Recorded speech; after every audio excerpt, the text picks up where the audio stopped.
శుక్లాంబరధరం విష్ణుం శశివర్ణం చతుర్భుజం ప్రసన్నవదనం ధ్యాయేత్ సర్వవిఘ్నోపశాంతయే. గురుర్బ్రహ్మా గురుర్విష్ణుః గురుర్దేవో మహేశ్వరః గురుః సాక్షాత్ పరం బ్రహ్మ తస్మై శ్రీ గురవే నమః.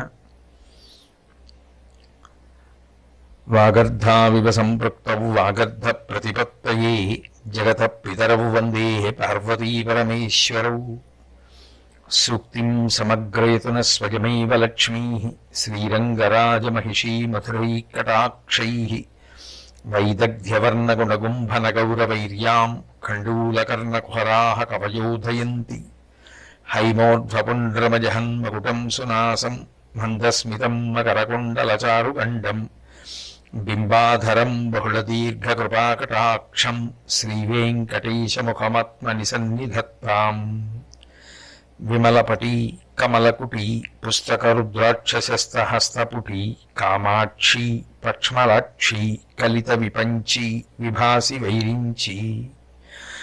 నారాయణం నమస్కృత్య నరం చైవ నరోత్తమం దేవీం సరస్వతీం వ్యాసం తతో జయముదీరయేత్. హరి ఓం. పరమేశ్వర స్వరూపమైన సభకి నమస్కారం.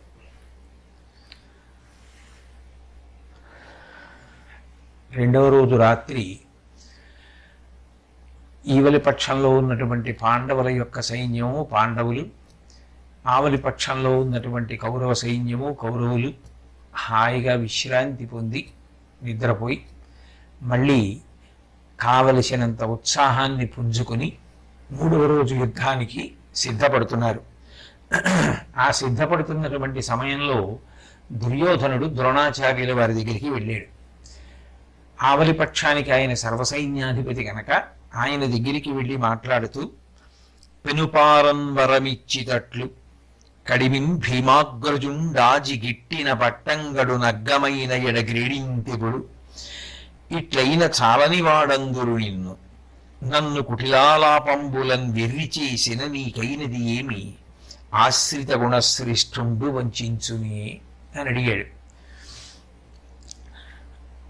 నీ అంత నువ్వుగా ఓ ద్రోణాచార్య నాకు వరం ఇచ్చావు. ధర్మరాజు గారిని ప్రాణాలతో పట్టి బంధించి తీసుకురమ్మని నేను వరం అడిగాను. కానీ నువ్వు ఆ ధర్మరాజు గారి యుద్ధంలో చేజిక్కేటటువంటి సమయం ఆసన్నమైనప్పుడల్లా కూడా కావాలని ఆయన మళ్ళీ వెళ్ళిపోవడానికి తగినటువంటి పరిస్థితులు కల్పించి ఆయనని బంధీకృతుణ్ణి చేసి పట్టుకోవడం విషయంలో అలసత్వాన్ని ప్రదర్శిస్తున్నావు. అట్లా ప్రదర్శించినటువంటి కారణం చేత ధర్మరాజు గారు మనకి బందీగా లభించట్లేదు. కేవలం కపటపు వచనములను నా దగ్గర పలికి నన్ను సంప్రీతుణ్ణి చేసినట్లుగా నువ్వు ప్రవర్తిస్తే దానివల్ల నీకు కలిసి వచ్చేది ఏమిటి? అది నన్ను మోసగించడం కదా. ఆశ్రిత గుణశ్రేష్ఠుండు వంచునే. ఎక్కడైనా మంచి గుణములు కలిగినటువంటి వాణ్ణి, అందున ఆశ్రయించి ఉన్నటువంటి వాణ్ణి, ఉత్తముడైనటువంటి వాడు మోసం చెయ్యొచ్చా?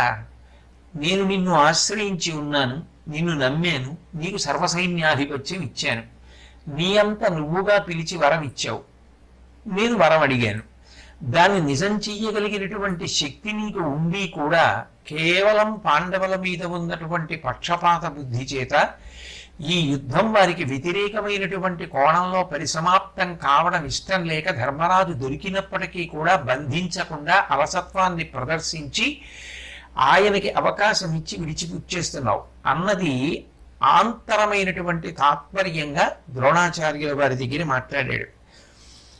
ద్రోణాచార్యుల వారు ఈ విధంగానూ బాధపడకుండా మనసులో దుర్యోధనుడికి జవాబు చెప్తూ అన్నారు, నరుని విక్రమంబు నారాయణుని మహాత్వంబు ఎరిగి ఎరిగి తగునే ఇట్లు పలుక ధర్మపుత్రిపై చేయి వదలక వారు రారే పెక్కు వరుసలధిప.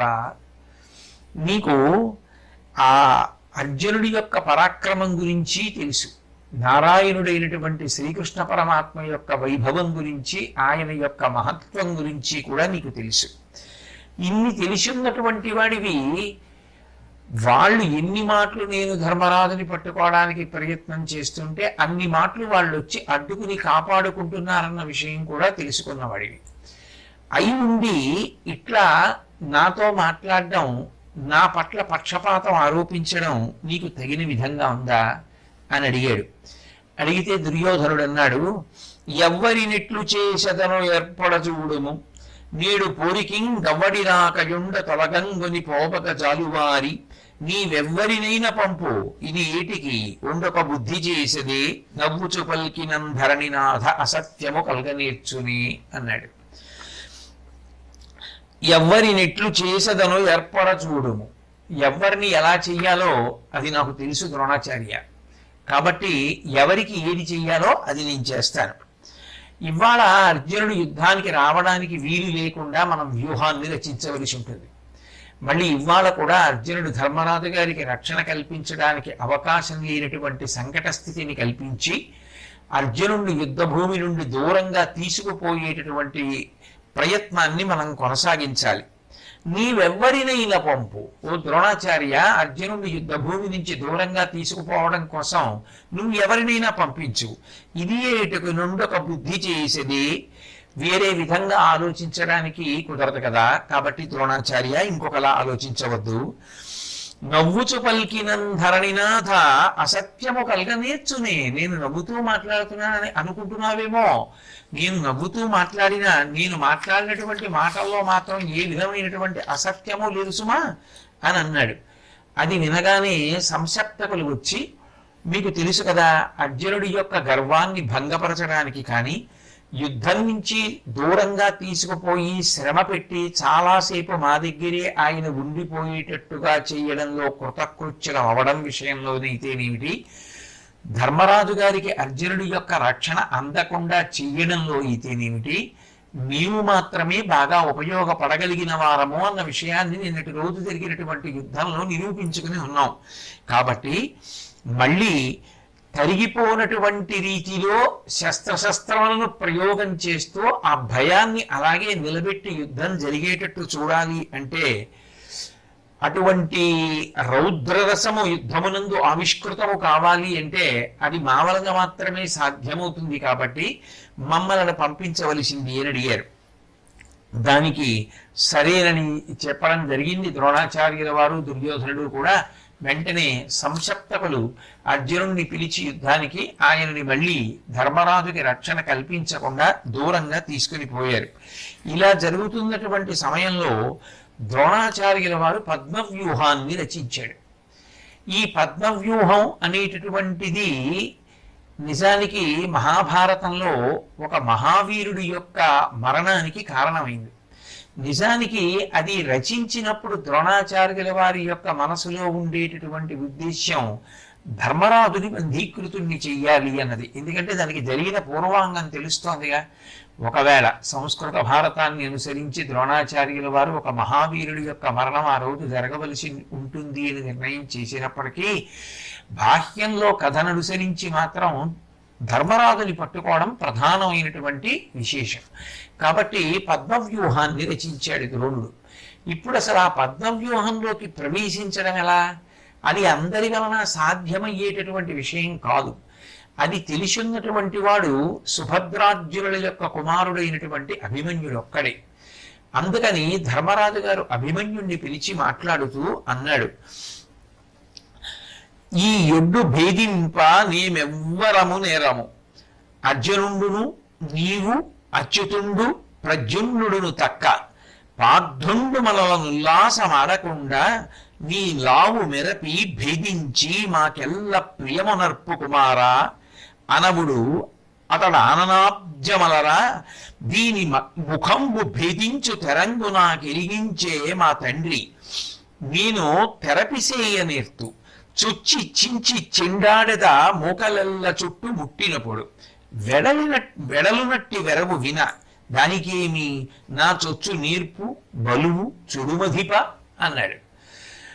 ధర్మరాజు గారు అభిమన్యుడితో మాట్లాడుతూ, అభిమన్యు, నాకు ఈ పద్మవ్యూహాన్ని భేదించడం, పద్మవ్యూహం లోపలికి వెళ్ళడం మాకు రాదు. ఈ వ్యూహాన్ని భేదించగలిగినటువంటి శక్తి నలుగురికే ఉంది. ఒకటి అర్జునుడికి ఉంది, అర్జునుడి కుమారుడమైనటువంటి నీకుంది, కృష్ణ పరమాత్మకుంది, కృష్ణ పరమాత్మ యొక్క కుమారుడైనటువంటి ప్రద్యుమ్నుడికి ఉంది.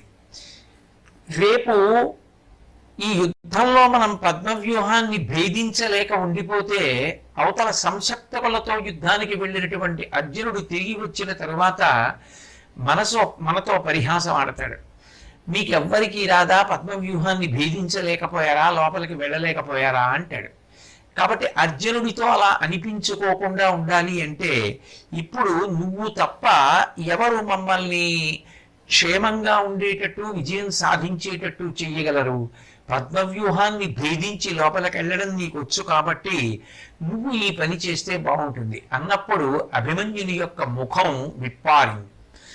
ఆయనకి యుద్ధం చేయడం అంటే అంత ఉత్సాహం. ధర్మరాజు గారంతటి వాడు భీముడు, నకులుడు, సహదేవుడు, సాత్యకి, ద్రుపదుడు, విరాట మహారాజు మొదలైన వారందరూ పక్కన ఉండగా వచ్చి పిల్లవాడైనటువంటి తనని అడుగుతున్నాడు అంటే అది నిజం చేసినాడు కదా, తన కీర్తి ప్రతిష్టలు నిలబడేది. ఇప్పుడు కదా సమయం ఆసన్నమైంది, ఈ సమయాన్ని సద్వినియోగం చేసుకున్నాడు కదా కీర్తి.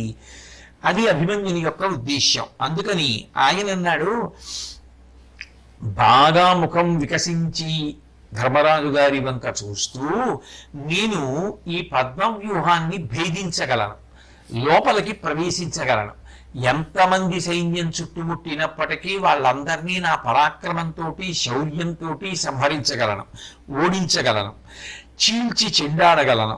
కానీ బయటికి వచ్చేటటువంటి విధానం మాత్రం నేను వినలేదు మా తండ్రి గారి దగ్గర, అందుకని నాకు తెలియదు. లోపలికి వెళ్ళడం ఒకటి మాత్రమే విన్నాను. అయితేనే దానికేమి పక్కన పెట్టండి. లోపలికి వెళ్ళేటప్పుడు పద్మవ్యూహాన్ని భేదించేటప్పుడు నా శక్తి ఏమిటో, నా బలం ఏమిటో, అసలు నాకు ఉండేటటువంటి ఆ ఉత్సాహం ఎటువంటిదో మీ అందరూ పరిశీలించండి అని అంటే చాలా చాలా సంతోషించి ధర్మరాజు అన్నాడు, తెరపిగుని నీవు సొచ్చిన పిలుగన చొచ్చదము రిపుల పెల్లగింప అనందరమును మాకిది ఎంతయు ఉరునట్టి వరంబు దీని నొసగుము పుత్రా. ఓ అభిమన్యు, నువ్వు పద్మవ్యూహాన్ని భేదించి లోపలికి వెళ్ళడం ప్రారంభం చేస్తే పిలుపున చొచ్చదము రిపుల పెల్లగిలగా అందరమును నీ వెనకాతల మేమందరం కూడా వచ్చేస్తాం. నేను, భీముడు, నకులుడు, సహదేవుడు, దృష్టజ్యుమ్నుడు, సాత్యకి, ఇతర బలగాలు, విరాటరాజు, ద్రుపద మహారాజు, దృష్టజ్యుమ్నుడు, చతురంగ బలాలు, ఇంతమందివి నీ వెనకాతలు వచ్చేస్తాం. కాబట్టి మాకు ఇవ్వాలి, ఈ వరం ఇవ్వవయ్యా, ఆ పద్మవ్యూహాన్ని భేదించవయ్యా అన్నాడు. అంటే భీమసేనుడు అన్నాడు, అభిమన్యు, నీవు ఈ వ్యూహాన్ని కొద్దిగా భేదిస్తే చాలు, ఎవ్వరూ అడ్డుకోలేనటువంటి వేగంతో నేను, మిగిలినటువంటి బలగాలు అందరం లోపలికి వచ్చేస్తాం. భీముడు చెప్తున్న మాటలు అవి ఏవో కేవలం నిస్సారమైనటువంటి మాటలు కావు. గతంలో జరిగినటువంటి యుద్ధాన్ని పరిశీలనం చేస్తే ఆయన నిజంగా అంతటి శక్తివంతుడు. కాబట్టి మేమందరం కూడా వస్తాం అని అంటుంటే అభిమన్యుడు ఆ భీమసేనుణ్ణి చూసి అన్నాడు, నను విను కీచకాంతక మనంబున ద్రోణుడు మెచ్చచొచ్చి అమ్మొన కలగింపకిట్లు కురుముఖ్యుడు ధర్మసుతుండు గరవించిన జతనంబు నిష్ఫలము చేయుదుని నరుడున్ సుభద్రయున్ తనయునిగాంచి సంతసము దాల్చుట ఎంతయు రిత్తబుక్తుని. ఓ భీమసేన మహారాజా, ఓ పెద్దనాన్నగారు, మీరు నన్ను ఇంతగా అడగాల? నేను పద్మవ్యూహాన్ని భేదించి లోపలికి వెళ్ళేటటువంటి నా యొక్క పరాక్రమాన్ని, నా యొక్క కౌశలాన్ని చూసి ద్రోణాచార్యుల వారు మెచ్చుకునేటట్టుగా పెద్దవారైనటువంటి ధర్మరాజు గారు నోరు విప్పి అడిగినందుకు, ఆయన అడిగిన మాట నేను పూర్తి చేశాను అనేటటువంటి సంతోషం నాకు కలిగేటట్టుగా, అడిగినందుకు వాడు గొప్ప పని చేశాడు అని ధర్మరాజు మనసులో సంతోషించేటట్టుగా, అర్జునుడు, సుభద్ర, మా అమ్మ నాన్నగారు కొడుకు చేసినటువంటి మంచి పనికి మనసులో ఎంతో సంతోషించేటట్టుగా నేను తప్పకుండా ఈ పద్మవ్యూహాన్ని భేదిస్తాను, భేదించి లోపలికి ప్రవేశిస్తాను. కాబట్టి మీరు ఈ విషయంలో ఏ విధమైనటువంటి ఇబ్బంది లేకుండా ఉండండి. నా కార్యమును చూసి, నేను చేసేటటువంటి ఈ సాహసాన్ని చూసి, దాని గురించి విని రేపు శ్రీకృష్ణ పరమాత్మ కూడా ఎంతో సంతోషిస్తారు. క్రూరుడైనటువంటి దుర్యోధనుడు నా పరాక్రమాన్ని చూసి ఓర్చుకోలేనటువంటి స్థితిని కల్పిస్తాను అని చెప్పి ధర్మరాజు గారికి నమస్కరించాడు. నమస్కరిస్తే ధర్మరాజు గారు ఆశీర్వచనం చేస్తూ, అనిని విని ధర్మసూనుడు తను ప్రీతించూచి నీదు ధైర్యము శౌర్యంబును బలమును కీర్తియు వర్ధనముందెడు మనుడు పార్థతనయుండెలమిన్. ఆ ధర్మరాజు గారు ఆ అభిమన్యుడి వంక చూసి ఎంతో సంతోషంతో ఆశీర్వచనం చేస్తూ, ఓ అభిమన్యు, నీ యొక్క ధైర్యము కాని శౌర్యము కాని బలము కాని కీర్తి కాని ఇంకా ఇంకా పెరుగుగాక అని పార్థతనయుండెలమిన్ అని ఆ అభిమన్యుడికి ఆశీర్వచనం చేశాడు. ఇందులో ఆశ్చర్యకరమైన విషయం ఏమిటంటే, పాండవులెవ్వరూ ప్రవేశించడానికి వీలు కానటువంటి వ్యూహం, అంటే అర్జునుడు ఉంటే ప్రవేశిస్తాడు, కానీ అర్జునుడు సంసప్తములతో యుద్ధానికి వెళ్ళిపోయాడు కదా. మిగిలిన ధర్మరాజు కాని భీముడు కాని నకులుడు కాని సహదేవుడు కాని ఇతర వీరులు కాని ప్రవేశించడానికి వీలు లేనటువంటి దుర్భేద్యమైన పద్మం వ్యూహాన్ని అదే రోజు ద్రోణాచార్యుల వారు నిర్మించాడు. అది తెలిసిన్నవాడు అభిమన్యుడు ఒక్కడే. ఆ అభిమన్యుణ్ణి వెళ్ళమని ధర్మరాజు గారు అడిగాడు. తప్పకుండా వెడతాను అని చెప్పి, బయటికి రావడం నాకు తెలియదు, అయినా ఉత్సాహంతో ప్రవేశిస్తాను, పద్మవ్యూహాన్ని భేదిస్తానని అభిమన్యుడు వెడుతున్నాడు. ఒక్క మాట ధర్మరాజు గారంటే సరిపోయింది, విజయీ భవ అంటే సరిపోయింది. ఎందుకో ధర్మరాజు గారి నోటి వెంట ఆ మాట రాలేదు. ఆ మాటకు బదులుగా ఆ సమయంలో సమగ్రతను చేకూర్చలేనటువంటి 4 మాటలు అడిగాడు.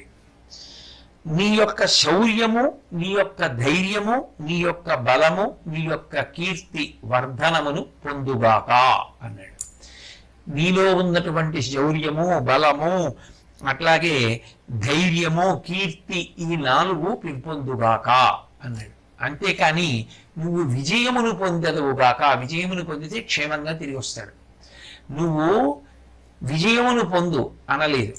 2, నాకు వెళ్ళడం తెలుసు కానీ బయటికి రావడం తెలియదు అన్నాడు పిల్లాడు. నువ్వు క్షేమంగా వెళ్ళి లాభంగా తిరిగి వస్తావు అన్న మాట తెలుగులో ఆశీర్వచనంలో వాడుతుంటాం. అటువంటి ప్రయోజన సిద్ధితో కూడుకున్న మాట ధర్మరాజు అనలేదు. ధర్మరాజు అనలేదు అనడం న్యాయమా, ధర్మరాజు చేత పలికించలేదు భగవంతుడు అనడం న్యాయమా అని పరిశీలించవలసి వస్తే, ధర్మరాజు నోటి వెంట భగవంతుడు పలికించలేదు అనడమే న్యాయమేమో. ఎందుకని అంటే, భారతం యొక్క కథా గమనాన్ని పరిశీలిస్తే అభిమన్యుడు ఆ రోజు యుద్ధంలో శరీర త్యాగం చేయవలసిందే. శరీర త్యాగం చెయ్యాలి కాబట్టి ధర్మరాజు నోటి వెంట ఆశీర్వచనం మరొక రకంగా రావడానికి వీలు లేదు. ఎందుకని అంటే, మహాభారత యుద్ధ ప్రారంభానికి ముందే దేవతలందరూ తమ తమ అంశలలో వచ్చినప్పుడు చంద్రుడు తన అంశ కలిగినటువంటి వాడిని భూమి మీదకి పంపిస్తూ ఒక నియమం పెట్టాడు. ఈ పిల్లవాడు చాలా కాలం భూమి మీద ఉండడానికి వీల్లేదు. ఈ పిల్లవాడు మహాభారత యుద్ధంలో కేవలం ఒక పూటలో 4వ వంతు సైన్యాన్ని సంహారం చేసి పాండవ వంశం నిలబడడానికి కావలసినటువంటి వంశాంకురాన్ని ఇచ్చి చాలా తొందరగా తిరిగి నా వద్దకు వచ్చేసేయాలి అని నియమం పెట్టాడు. దానికి దేవతలు అంగీకరించారు. కాబట్టి అభిమన్యుడు దీర్ఘాయుష్మంతుడు కావడానికి వీలు లేదు. అది దేవతలు చంద్రుడికి ఇచ్చినటువంటి మాట, అది భారతాంతర్గతమే. కాబట్టి తిరిగి వెళ్ళిపోవాలి అభిమన్యుడు. ఆ వెళ్ళిపోవలసినటువంటి సమయము, దేవతలు ఇచ్చినటువంటి మాట సత్యం అవ్వవలసినటువంటి కాలం ఆసన్నమైపోయింది. అయిపోయింది కాబట్టి అది భగవత్ ప్రేరణ. అందుకే ధర్మరాజు గారి నోటి వెంట విజయీ భవ అని కాని, క్షేమంగా తిరిగి రా అని కాని ఆ మాటలు రాలేదు. దానికి తోడు అపశకునంగా రథం ఎక్కబోతుంటే సారథన్నాడు, బాలుడవు నీవు, కుంభజ ప్రముఖ సైన్య పతులు ప్రౌఢులు, పిక్కులు గవరములకు చొచ్చి ఎరుగని నీ చేత చచ్చువారు కారు, బహువిధ సమర కర్కశులు వారు అన్నాడు. అభిమన్యు, నువ్వు తొందరపడి ఇంత గొప్ప వ్యూహాన్ని భేదించి లోపలికి వెళ్ళడానికి సిద్ధపడుతున్నావు. ద్రోణాచార్యాది ప్రముఖులు అవతల కురు సైన్యంలో ఉన్నారు. వాళ్ళేం సామాన్యులైనటువంటి వాళ్ళు కారు. పైగా పూర్వం అనేక యుద్ధాలు చేసినటువంటి అనుభవం నీకు లేదు. అన్నిటినీ మించి వాళ్ళు అనేక యుద్ధాలలో పాల్గొన్నటువంటి వాళ్ళు అన్నిటికన్నా క్రూరమైనటువంటి మనస్తత్వము కలిగినటువంటి వాళ్ళు. అటువంటి వాళ్ళు, కఠినమైనటువంటి స్వభావం ఉన్నవాళ్ళు నీ పట్ల ఎటువంటి అనుచిత రీతిలో ప్రవర్తిస్తారో తెలియదు. కాబట్టి నీకు బయటికి రావడం తెలియనప్పుడు ఈ వ్యూహాన్ని భేదించి లోపలికి వెళ్ళడం సమర్థనీయమా అన్నట్లుగా అడిగాడు. అడిగితే అభిమన్యుడు ఆ సారథితో మాట్లాడుతూ, దేవతలే కలిసి దేవేంద్రుడితో నా మీదకి దండెత్తి వచ్చిన, ఈశ్వరుడు ప్రమథగణాలందరితో కలిసి వచ్చి పోరాడిన, ఆఖరికి కృష్ణార్జునులే నాకు ఎదురు నిలబడి యుద్ధం చేసిన, నేను విజయాన్ని సాధిస్తాను. ద్రోణుడు పరివారము నాకు ఒక లెక్క అని కించిత్ అతిశయంతో మాట్లాడి ఆ కథన రంగంలోకి ప్రవేశించాడు. ప్రవేశించి ద్రోణాచార్యుల వారే కదా యుద్ధభూమిలో మొట్టమొదట ఉంటారు కాబట్టి ఆ ద్రోణాచార్యుల వారిని గెలిచి ఆ పద్మవ్యూహాన్ని భేదించి లోపలికి ప్రవేశించాడు. అంటే ద్రోణాచార్యుల వారిని దాటి లోపలికి వెళ్ళగలగడమే ద్రోణాచార్యుల వారిని గెలవడంతో సమానం. ఆయన్ని దాటలేకపోతే అసలు వ్యూహాన్ని భేదించడం అన్న మాటే రాదుగా.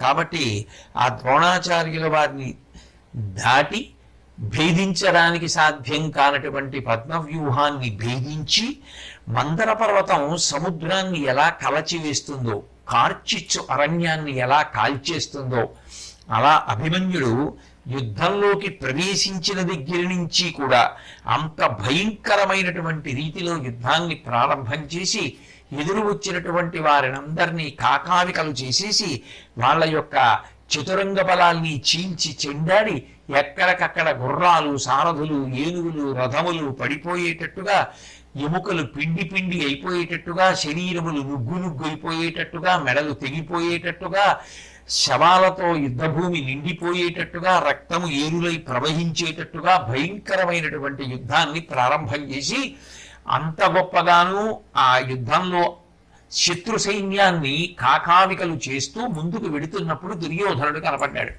ఆ దుర్యోధనుడు రథం దగ్గరికి వెడుతున్నప్పుడు ఆ అభిమన్యుడి యొక్క వేగం, అభిమన్యుని యొక్క విజృంభణాన్ని చూసినటువంటి ద్రోణాచార్యుల వారు ఈ ఊపులో అభిమన్యుడు దుర్యోధనుడిని కలిస్తే దుర్యోధనుడికి ఏదైనా ప్రమాదం జరుగుతుందేమోనన్న ఉద్దేశ్యంతో చాలా గట్టిగా ముఖ్యులైన వాళ్ళనందరినీ ఉద్దేశించి అన్నాడు, నరసుతునకు అగ్గమయ్యం కురు ధరణీ వల్లభుండు, అకుంఠిత గతి మీరరుగుండు, ఏయుండడ్డము చెరుడు వెరవు లావు నిరయ శూరత నిరయన్. అదిగో ఆ అర్జునుడి యొక్క కుమారుడైనటువంటి అభిమన్యుడు దుర్యోధనుడికి దగ్గరగా వెడుతున్నాడు. మీ అందరూ కూడా తొందరగా అక్కడికి వెళ్ళండి, ఆ అభిమన్యుడికి అడ్డం పడండి, బాణాలు విశేషంగా ప్రయోగించండి, దుర్యోధనుడికి జోలికి రాకుండా ఆ అభిమన్యుని యొక్క వేగాన్ని నియంత్రించండి అని చెప్పి అందరికీ కూడా ప్రబోధం చేశాడు. చేసేటప్పటికి అక్కడ ఉన్నటువంటి వీరులందరూ కూడా అభిమన్యుడికి అడ్డుపడ్డారు. దుర్యోధనుడు చేతికి చిక్కినట్టుగా చిక్కి జారిపోతుంటే పెద్ద పులికి నోట్లో తాను పట్టుకోవాలనుకున్నటువంటి ప్రాణి యొక్క కండ చిక్కిన సమయంలో ఎవరైనా తప్పిస్తే పెద్ద పులికి ఎంత కోపం వస్తుందో అంత కోపం వచ్చినటువంటి అభిమన్యుడు అరివీరుల్ని లెక్క పెట్టకుండా పడగొట్టడం మొదలుపెట్టాడు. అది చూసి ఇక ద్రోణాచార్యుల వారే స్వయంగా అభిమన్యుడితో యుద్ధానికి వచ్చాడు. అభిమన్యుడు తనను చుట్టుముట్టినటువంటి దుర్యోధనుడు, కృపాచార్యుడు, భూరిశ్రవుడు, వివింశతి, అశ్వత్థామ, బృహద్బల, శల్య, కృతవర్మ, శకుని, దుశ్శాసన, దుస్సహ వీళ్ళందరినీ కూడా ఎదిరించి పోరాడి తరిమి కొట్టాడు. అశ్వకుడు అనబడేటటువంటి వీరుడు మీదికి లాగా గుర్రాలని, జెండాని, సారథిని ఒకేసారి పడగొట్టి అతనిని కూడా నేల కూల్చాడు. కర్ణుడు ఆ అభిమన్యుడి మీద యుద్ధానికి వస్తే చాలా గొప్ప యుద్ధం చేసి కవచాన్ని భేదించి గుండెల్లోకి దూసుకుపోయేటటువంటి కఠినమైనటువంటి నారాచబాణములను ప్రయోగించి వెనక్కు పరిగెత్తేటట్టుగా చేశాడు. అసలు కర్ణుడు సోలిపోయి రథంలో పడిపోయి అసలు నిస్తేజం పొందేటట్టుగా చేశాడు. అలాగే దుర్యోధనాదులు ఆ అభిమన్యుణ్ణి ఎదుర్కొనలేక వెనక్కి తిరిగి పరుగులు తీసి పారిపోయారు. శల్యుడు యుద్ధం చేయడానికి వచ్చి మూర్ఛపోయాడు.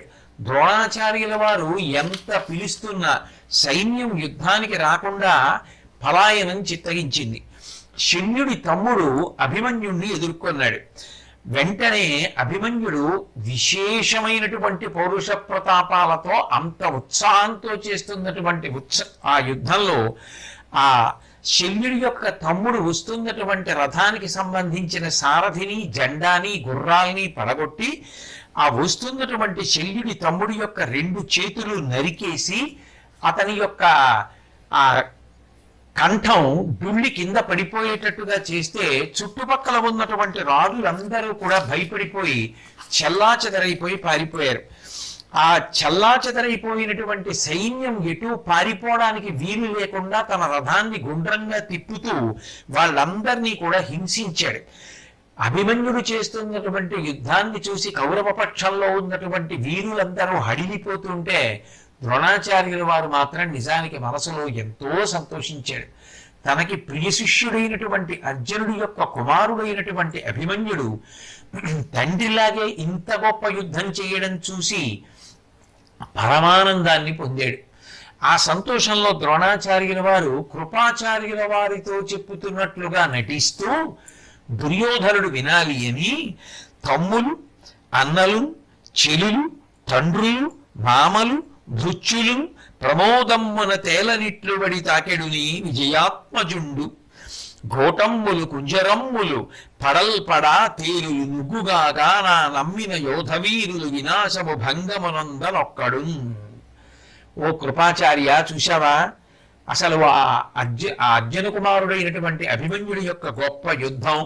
తమ్ముళ్ళు లేరు, అన్నలు లేరు, స్నేహితులు లేరు, తండ్రులు లేరు, మామలు లేరు, భృత్యులు లేరు.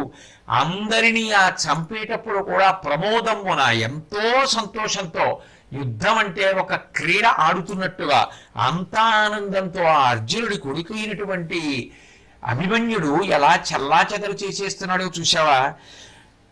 ఏనుగుల్ని, గుర్రాల్ని, రథాల్ని ఎన్నింటిని పడగొట్టేస్తున్నాడో చూశావా? నా పక్షంలో ఉన్నటువంటి వాళ్ళు, నేను నమ్మినటువంటి వాళ్ళు, పెద్ద పెద్ద వీరులు కూడా అతనితో యుద్ధం చేయలేక భయపడి పారిపోతున్నారు యుద్ధరంగంలోంచి అని అంటే అక్కడ ఉన్న దుర్యోధనుడు పారిపోయిన వాడే, కర్ణుడు పారిపోయిన వాడే, శల్యుడు పారిపోయిన వాడే. ఆ దుర్యోధనుడు చూసి మనసులో చాలా బాధపడి పైకి మాత్రం నవ్వుతున్నట్లుగా కనపడుతూ అనిన వెలుకబారి అతి దీనమగునాననమున నవ్వుగాని నవ్వు నెరయ సోమదత్తి కర్ణ శల్యాదులకు యోధ జనులతోడ ఇట్టులనియ విభుడు. ఆ దుర్యోధనుడు ముఖమంతా వెలవెలబోతుండగా నిజానికి అది నవ్వు కాని నవ్వు, అంటే తెచ్చిపెట్టుకున్నటువంటి నవ్వు, అంటించుకున్న నవ్వు ఒకటి నవ్వుతూ మనసు కొతకొతలాడిపోతుండగా అక్కడ ఉన్నటువంటి ఆ భూరిశ్రవుడు, కర్ణుడు, శల్యుడు మొదలైనటువంటి కురు పెద్దలందరూ వింటూ ఉండగా వాళ్లతో ఒక మాట అన్నాడు. పలుకులు వింటిరే ధనువు పట్టెడి వారికి నెల్ల నొజ్జ దౌర్బల విజితుండు కుంభజుడు బాలుని ఒక్కరు చెంచలాత్ము వెంగలి ఇకడు పెద్ద చేయిచు పొగట్టకు చుచ్చే ఇతండు నొంపగా తలపడు వీని పార్థునకు తాగడు కూర్చుట ఎంత త్రుళ్ళినన్. చూశారా? ఆఖరికి ఇవాళ ద్రోణాచార్యుల వారు ఒక పిల్లవాడిని పొగుడుతున్నాడు. ఎవరి ద్రోణాచార్యుల వారు? విల్లు పట్టుకున్నటువంటి ప్రతివాడికి ఈయనే గురువు. అటువంటి ద్రోణుడు ఇవాళ కేవలం ఒక అల్పుడైనటువంటి బాలుడు, చిలించిపోయినటువంటి మనసున్నవాడు, స్థిరమైనటువంటి మనసు లేనివాడు, అన్నిటినీ మించి ఒక మూఢుడైనటువంటి వాణ్ణి చాలా పెద్దవాడన్నట్టుగా పొగుడుతున్నాడు. ఎందుకు పొగుడుతున్నాడు? నిజంగా పిల్లవాడు ఏదో గొప్పవాడైపోయాడని కాదు, అర్జునుడు కొడుకు కాబట్టి. అర్జునుడు కొడుకు కాబట్టి ఈయనకి ప్రీతి. అందుకని ఎంత త్రుళ్ళి పడుతున్నా ఆ అభిమన్యుణ్ణి నిగ్రహించడానికి ప్రయత్నించట్లేదు, అతన్ని బాధ పెట్టడానికి ఒప్పుకోవట్లేదు అంటూ నిజానికి ద్రోణాచార్యుల వారు ఉపేక్షిస్తున్నాడు కాబట్టి వాడు అలా దుడుకుతనంతో ప్రవర్తించగలుగుతున్నాడు. ఆ తెలివి తక్కువ దద్దమ్మ ఉన్నాడే ఆ అభిమన్యుడు, వాడు అదేదో పెద్ద తన శూరత్వం అనుకుంటున్నాడు. ఇటు పక్క ద్రోణుడు పట్టించుకోవకుండా వదిలిపెట్టేస్తున్నాడు, తండ్రి మీద ఉన్నటువంటి పక్షపాతంతో వదిలేశాడు, లేకపోతే నిలబడగలడా అని తెలుసుకోలేకపోతున్నాడు. కాబట్టి మన వీరులందరూ కూడా ఒక్కమ్మడిగా వెళ్ళి బాణాలతోటి ఆయుధాలతోటి బిగువైనటువంటి దెబ్బలతోటి ఆ అభిమన్యుణ్ణి పట్టి పడగొట్టడానికి ప్రయత్నం చేద్దాం. కాబట్టి అందరూ కలిసి వెళ్ళి చుట్టుముట్టండి అన్నాడు.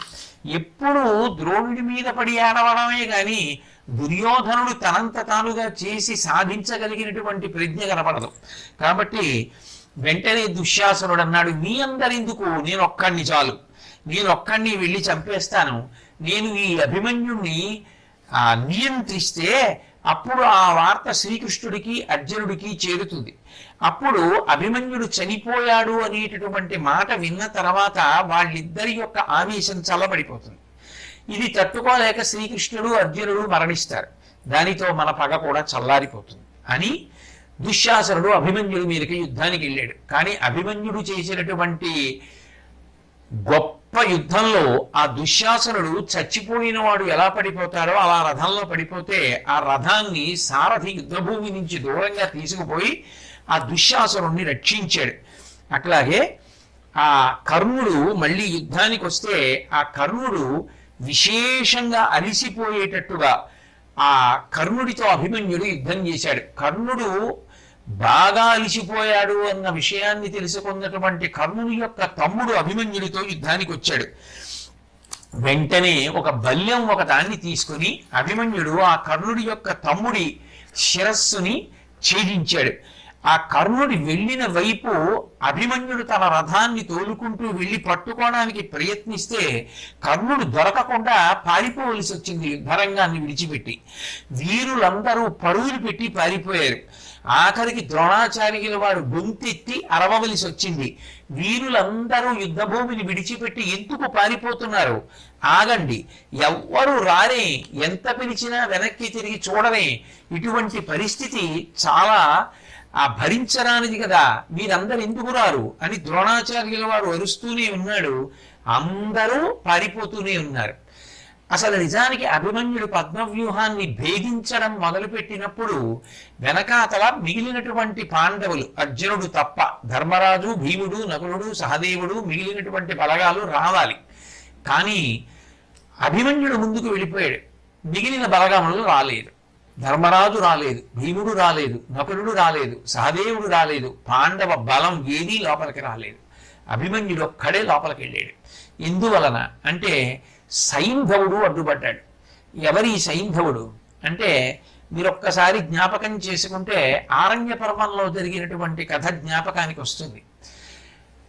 వావి వరసలో మరిచిపోయి ద్రౌపదీదేవిని కామించి తన రథంలో పెట్టుకుని తీసుకెళ్ళిపోతూ ఉంటే భీమార్జునుడు ఇద్దరూ వెళ్ళి ఆయనతో యుద్ధం చేసి ఆ సైంధవుణ్ణి పట్టుకుని బంధించి, మేము ఏ సభకు వెళ్ళినా పాండవ దాసుని అని చెప్పుకుంటాను అని చెప్పించి తీసుకొచ్చి ధర్మరాజు దగ్గర పెడితే ఇంకెప్పుడు ఇటువంటి తప్పు పనులు చెయ్యకు అని చెప్పి ధర్మరాజు గారు విడిచిపెట్టేశాడు.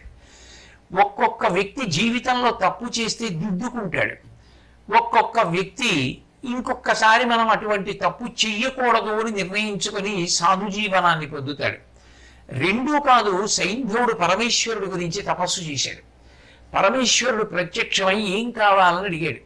ఇంత తపస్సు చేసిన వాడు ఏ మోక్షం ఇమ్మని అడిగితేనో, ఏ భక్తి నిమ్మని అడిగితేనో, ధర్మానుష్ఠాన బలాన్ని ఇమ్మని అడిగితేనో ఎంత కీర్తివంతుడైపోనావు.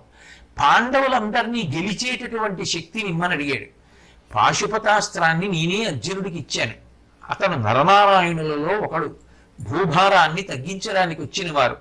కాబట్టి అర్జునుడు తప్ప పాండవులలో మిగిలినటువంటి నలుగురిని ఒక్కరోజు యుద్ధంలో ఓడించగలిగినటువంటి శక్తిని నీకు ఇస్తున్నాను అన్నాడు పరమేశ్వరుడు. కాబట్టి ఆ వరాన్ని ఇవాళ వాడుకుంటున్నాడు సైంధవుడు. అందుకని ధర్మరాజు కాని, భీముడు కాని, నకులుడు కాని, సహదేవుడు కాని వీళ్ళే రాలేనప్పుడు ఇక మిగిలిన వీరులు ఏం పెడతారు? నిజానికి భీముడికి సైంధవుడు ఒక లెక్కలోకి వచ్చే వీరుడే కాడు. అంతంత రథాలే ఎత్తి విసిరివేయగలిగిన వాడు ఒక్కడే అరివీర భయంకరంగా యుద్ధం చెయ్యగలిగిన వాడు రథంలో నిలబడి చెయ్యగలడు, భూమి మీద చెయ్యగలడు.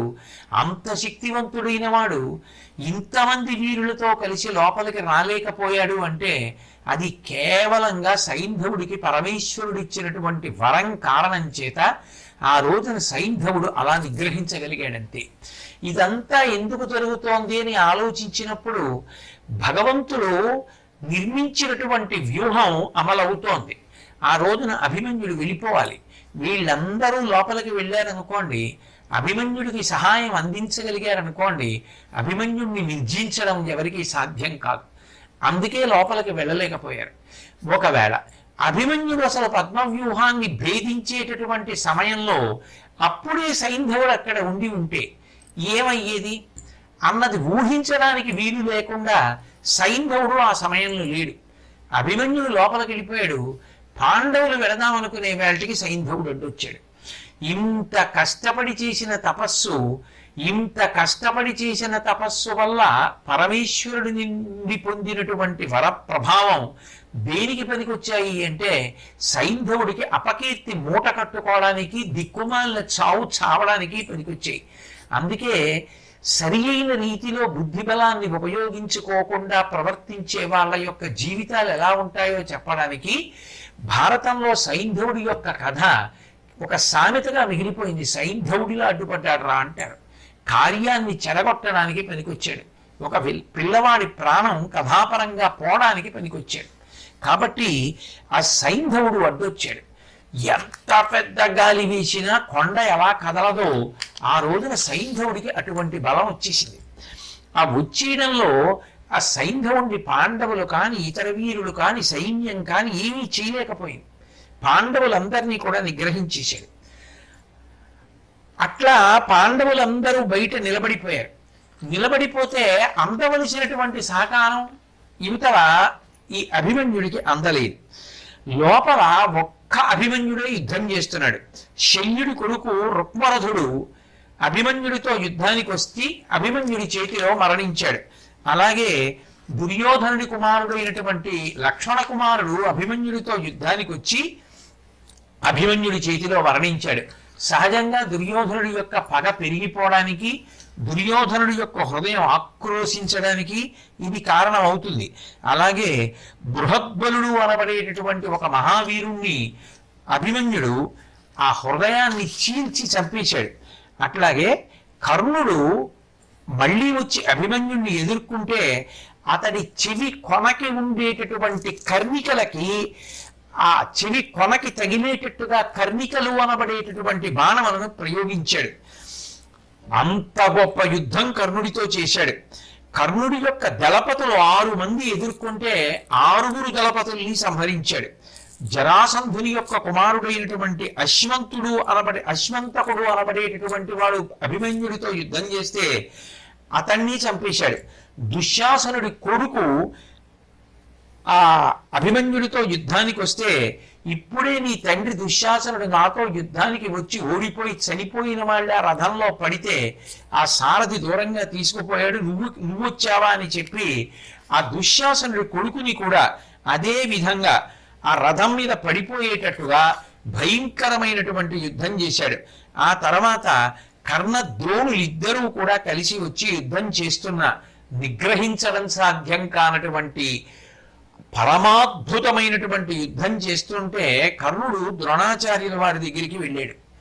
వెళ్ళి ఒక్కసారి నా వంక చూడు, ఎంత బాధపడుతున్నానో ఆలోచించు. నన్ను యుద్ధంలో ఈ అభిమన్యుడు అంత ఇబ్బంది పెడుతున్నాడు. అసలు ఎక్కడ నిలబడాలో తెలియక, ఎక్కడ నిలబడితే ఏం జరుగుతుందో తెలియక ప్రాణాలు బిగబట్టుకుని నించోవలసి వచ్చింది. గాంధీవం చేత్తో పట్టుకుని యుద్ధం చేసేటటువంటి ఈ అభిమన్యుని యొక్క తండ్రి అయినటువంటి అర్జునుడితో కూడా నేను ఎన్నో పర్యాయములు యుద్ధం చేశాను. కానీ ఆ అర్జునుడితో యుద్ధం కన్నా నిజానికి ఈ అభిమన్యుడితో చేసేటటువంటి యుద్ధమే చాలా భయంకరంగా ఉంది. ఇతన్ని యుద్ధంలో ఎలా నిగ్రహించాలో అర్థం కావట్లేదు అన్నాడు. అంటే ద్రోణాచార్యుల వారు మరి సంతోషపడ్డాడు. అడిగాడు కాబట్టి నిగ్రహించకపోతే ఎలా అనుకున్నాడు, లేకపోతే ఇంకా ఇలాగే విజృంభిస్తే దుర్యోధన కర్ణాదులందరూ యుద్ధరంగాన్ని విడిచిపెట్టి పారిపోతూ ఉంటే తాను సర్వసైన్యాధిపతిగా ఉండగా కౌరవ పక్షంలో జరగరానిది జరిగితే అది అవమానకరం అనుకున్నాడు. కర్ణుడితో మాట్లాడుతూ కవచధారణమను ఘన విద్య కవ్వడికే నిరింగించితి, ఇతడు దాని నేర్చుట ఈతని నెట్టన నొప్పింప శక్యంబు కాదు, వంచన గుణంబు నరకంగా చాపంబు విరుగనీయగా ఘోటకముల చంపగా సూతు సమయ చేయనగు, చాలుదేని నీవట్ల చేయుమో చేత ధనువుండా అవ్వీరు జనయ వశమి దేవతలకునైనా, కావున ఒక్కమై విల్లు త్రుంచి తరిమి విరధు చేసి చూచుకొందమలవు చప్పున తెగున ఈ రధిగవరుని పటు పరాక్రమంబు. ఇతని యొక్క పరాక్రమాన్ని అణచడం మన వల్ల అయ్యేటటువంటి పని కాదు. ఎందుకని అంటే నేనే స్వయంగా అర్జునుడికి కవచధారణము అనబడేటటువంటి ఒక విద్యని నేర్పాను. ఆ విద్యని అర్జునుడు తన కొడుకైనటువంటి అభిమన్యుడికి నేర్పాడు. ఆ కవచధారణం అనేటటువంటి విద్య తెలిసిన్నవాడు ఎవరుంటాడో వాడు కవచాన్ని తొడుక్కుని ఉండగా వాణ్ణి భేదించడం, వాణ్ణి నిగ్రహించడం, వాణ్ణి చంపడం, ఓడించడం సాధ్యం కావు. కాబట్టి ఇప్పుడు మనం చెయ్యగలిగినటువంటిది ఒకటి చెయ్యాలి. ఒకేసారి అభిమన్యుడికి సంబంధించినటువంటి అల్లెత్రాటిని తెంచాలి, విల్లుని విరిచేయాలి. ఆ ధనస్సుకు ఉండేటటువంటి తాడు తెగిపోయేటట్టుగా బాణం వేయాలి. అదే సమయంలో ఇంకొక బాణం ధనస్సుని విరిచేయాలి, ఇంకొక బాణం గుర్రాల మీద పడి గుర్రాలను చంపేయాలి, ఇంకొక బాణం సారథిని చంపేయాలి. ఇవన్నీ ఒక్కసారి జరగాలి. నీ వల్ల సాధ్యమైతే చెయ్యి అంటూ ఇవి వంచన చేత చేయవలసినటువంటి విధానమే తప్ప ఇంకొకలా చేయడం సాధ్యం కాదు. ఎందుకని? ఎదురుగుండా పడి ఇటువంటి యుద్ధం చేస్తుంటే కవచధారణ విద్య తెలిసి ఉన్నటువంటి వాణ్ణి ఇంకొకలా చంపడం ఎలా సాధ్యం? పరాక్రమంతో అతన్ని నిగ్రహించలేం. మరి ద్రోణుడు బహుశా కర్ణుడు అంత వంచనకి దిగుతాడా అనుకున్నాడు. ఇంతమంది వంచన చేసి చంపవలసిన పరిస్థితి ఆ సమయంలో అలా ఏర్పడుతుంది అని అనుకోలేదు. వంచన చేసి చంపడం వినా మరో మార్గం లేదనుకున్నాడు. ఏమనుకున్నాడో తెలియదు, కానీ వంచన చేసి చంపడం వినా ఎదురొడ్డి పోరాడి ఇతని పరాక్రమాన్ని అదుపు చేయడం సాధ్యం కాదు కదా అని అర్థమయ్యేటట్లుగానే కర్ణుడితో మాట్లాడాడు. అనేసరికి వెంటనే ఆ కర్ణుడు ఎదురుగుండా నిలబడి యుద్ధం చేస్తున్నవాడు ఏదో అభిమన్యుడి యొక్క ధాటి తట్టుకోలేని వాళ్ళ, అలా యుద్ధం చెయ్యలేకపోతున్న వాళ్ళ, భయపడిన వాడిగా వెనకకు ఒదిగిపోయినట్టుగా ఒదిగిపోయి చుట్టూ తిరిగి వచ్చి అభిమన్యుడి యొక్క వెనక్కి వెళ్ళాడు. ఆ కర్ణుడు వేసినటువంటి పన్నాగంలో భాగంగానే కొంతమంది అభిమన్యుడికి ఎదురుగుండా యుద్ధం చేస్తున్నారు. బహుశా కర్ణుడి స్థాయి వీరుడు వెనక నుంచి బాణప్రయోగం చెయ్యడు అని అభిమన్యుడు అనుకున్నాడో ఏమో. ఆ కర్ణుడు వెనక నుంచి బాణప్రయోగం చేసి అభిమన్యుడి యొక్క విల్లు విరిచేశాడు. వెంటనే ద్రోణుడు గుర్రాల్ని పడగొట్టేశాడు, కృపుడు రథసారథిని కూల్చేశాడు. ఎప్పుడైతే ఒక్కసారి ఇవన్నీ పడిపోయాయో శకుని, కృతవర్మ, అలాగే శల్యుడు, బాహ్లికుడు, అశ్వత్థామ మొదలైనటువంటి వాళ్ళందరూ కూడా అస్త్రశస్త్రములను ఒక్కసారి ప్రయోగించడం మొదలుపెట్టారో, రథం కూడా విరిగి కింద పడిపోయిందో, ఊహించినటువంటి ఆ వీరుడైనటువంటి అభిమన్యుడు ఒక్కసారి మహావేగంతో ఆకాశానికి ఎగిరిపోతూ కత్తి, డాలు తీసుకుని ఆ పైకి వెళ్ళి యుద్ధం చేయడానికి ఉపక్రమిస్తున్నాడు. ద్రోణాచార్యుల వారు అదును చూసి ఒక బల్యాన్ని ప్రయోగించి ఆ చేతిలో ఉండేటటువంటి కత్తిని విరిచేశాడు. వెంటనే కర్ణుడు బాణప్రయోగం చేసి అభిమన్యుడి చేతిలో ఉన్నటువంటి డాలు విరిచేశాడు. ఆ పిల్లవాడు కింద పడిపోతూ ఆ రథ చక్రాన్ని తీసుకుని చేతులకు ఉన్నటువంటి రత్న కంకణముల కాంతులు మెరుస్తుండగా కేవలం రథచక్రాన్ని చేత్తో పట్టుకుని యుద్ధానికి ఉపక్రమించాడు. ఆయన అంత గొప్ప యుద్ధం చెయ్యడానికి ప్రారంభించి శత్రు సైన్యాన్ని భయపెడుతుంటే శకుని, కృతవర్మ, కృప, కర్ణ, శల్య ముఖ్యులైన యోధులు పెక్కండ్రు. అఖిల దిశల బొదివి అతని కరంబున బొలుచు చక్ర మలతి తునియలుగా చేసి అగ్రహమున. ఇంతమంది వీరులు రథాలలో నిలబడి శకుని, కృతవర్మ, కృపాచార్యుడు, కర్ణుడు, శల్యుడు మొదలైనటువంటి వాళ్ళందరూ అన్ని వైపుల నుంచి బాణాల్ని ప్రయోగించి ఆ చక్రాన్ని చిన్న చిన్న ముక్కలుగా విరగొట్టేశారు. అయినా కూడా ఆ పిల్లవాడు అభిమన్యుడు ఎంత మాత్రమూ కూడా భయపడకుండా ఆ గదాయుధాన్ని చేతిలోకి తీసుకుని ఆ అభిమన్యుడు అశ్వత్థామ యొక్క గుర్రాల్ని, రథసారథిని చచ్చిపోయేటట్టుగా కొట్టేశాడు. అందరూ అన్ని వైపుల నుంచి బాణాలు ప్రయోగించేసినటువంటి కారణం చేత శరీరంలోకి చొచ్చుకుపోయినటువంటి ఆ బాణములతో కూడుకున్నటువంటి పిల్లవాడు ఏదో ఓ ముళ్ళపంది ఎలా ఉంటుందో అలా ఉన్నాడు. తనకి అడ్డుపడ్డటువంటి వాళ్ళు ఎవరైతే ఉన్నారో, ఆ శకునికి రక్షకులుగా ఉన్న వాళ్ళు ఎవరున్నారో వాళ్ళని 27 శూరులైనటువంటి గాంధారుల్ని కదపట్టుకుని అట్లాగే యుద్ధం చేసి చంపేశాడు. 10 మంది వసాతి రాజులను ఏనుగులతో పాటుగా పీనుగుల పెంట చేసేశాడు. 7 కేకయులను అంత బాధపడుతూనే రథాలతో పాటుగా అనాయాసంగా యుద్ధం చేస్తున్నాడా అన్నట్టుగా నుగ్గు చేసేశాడు.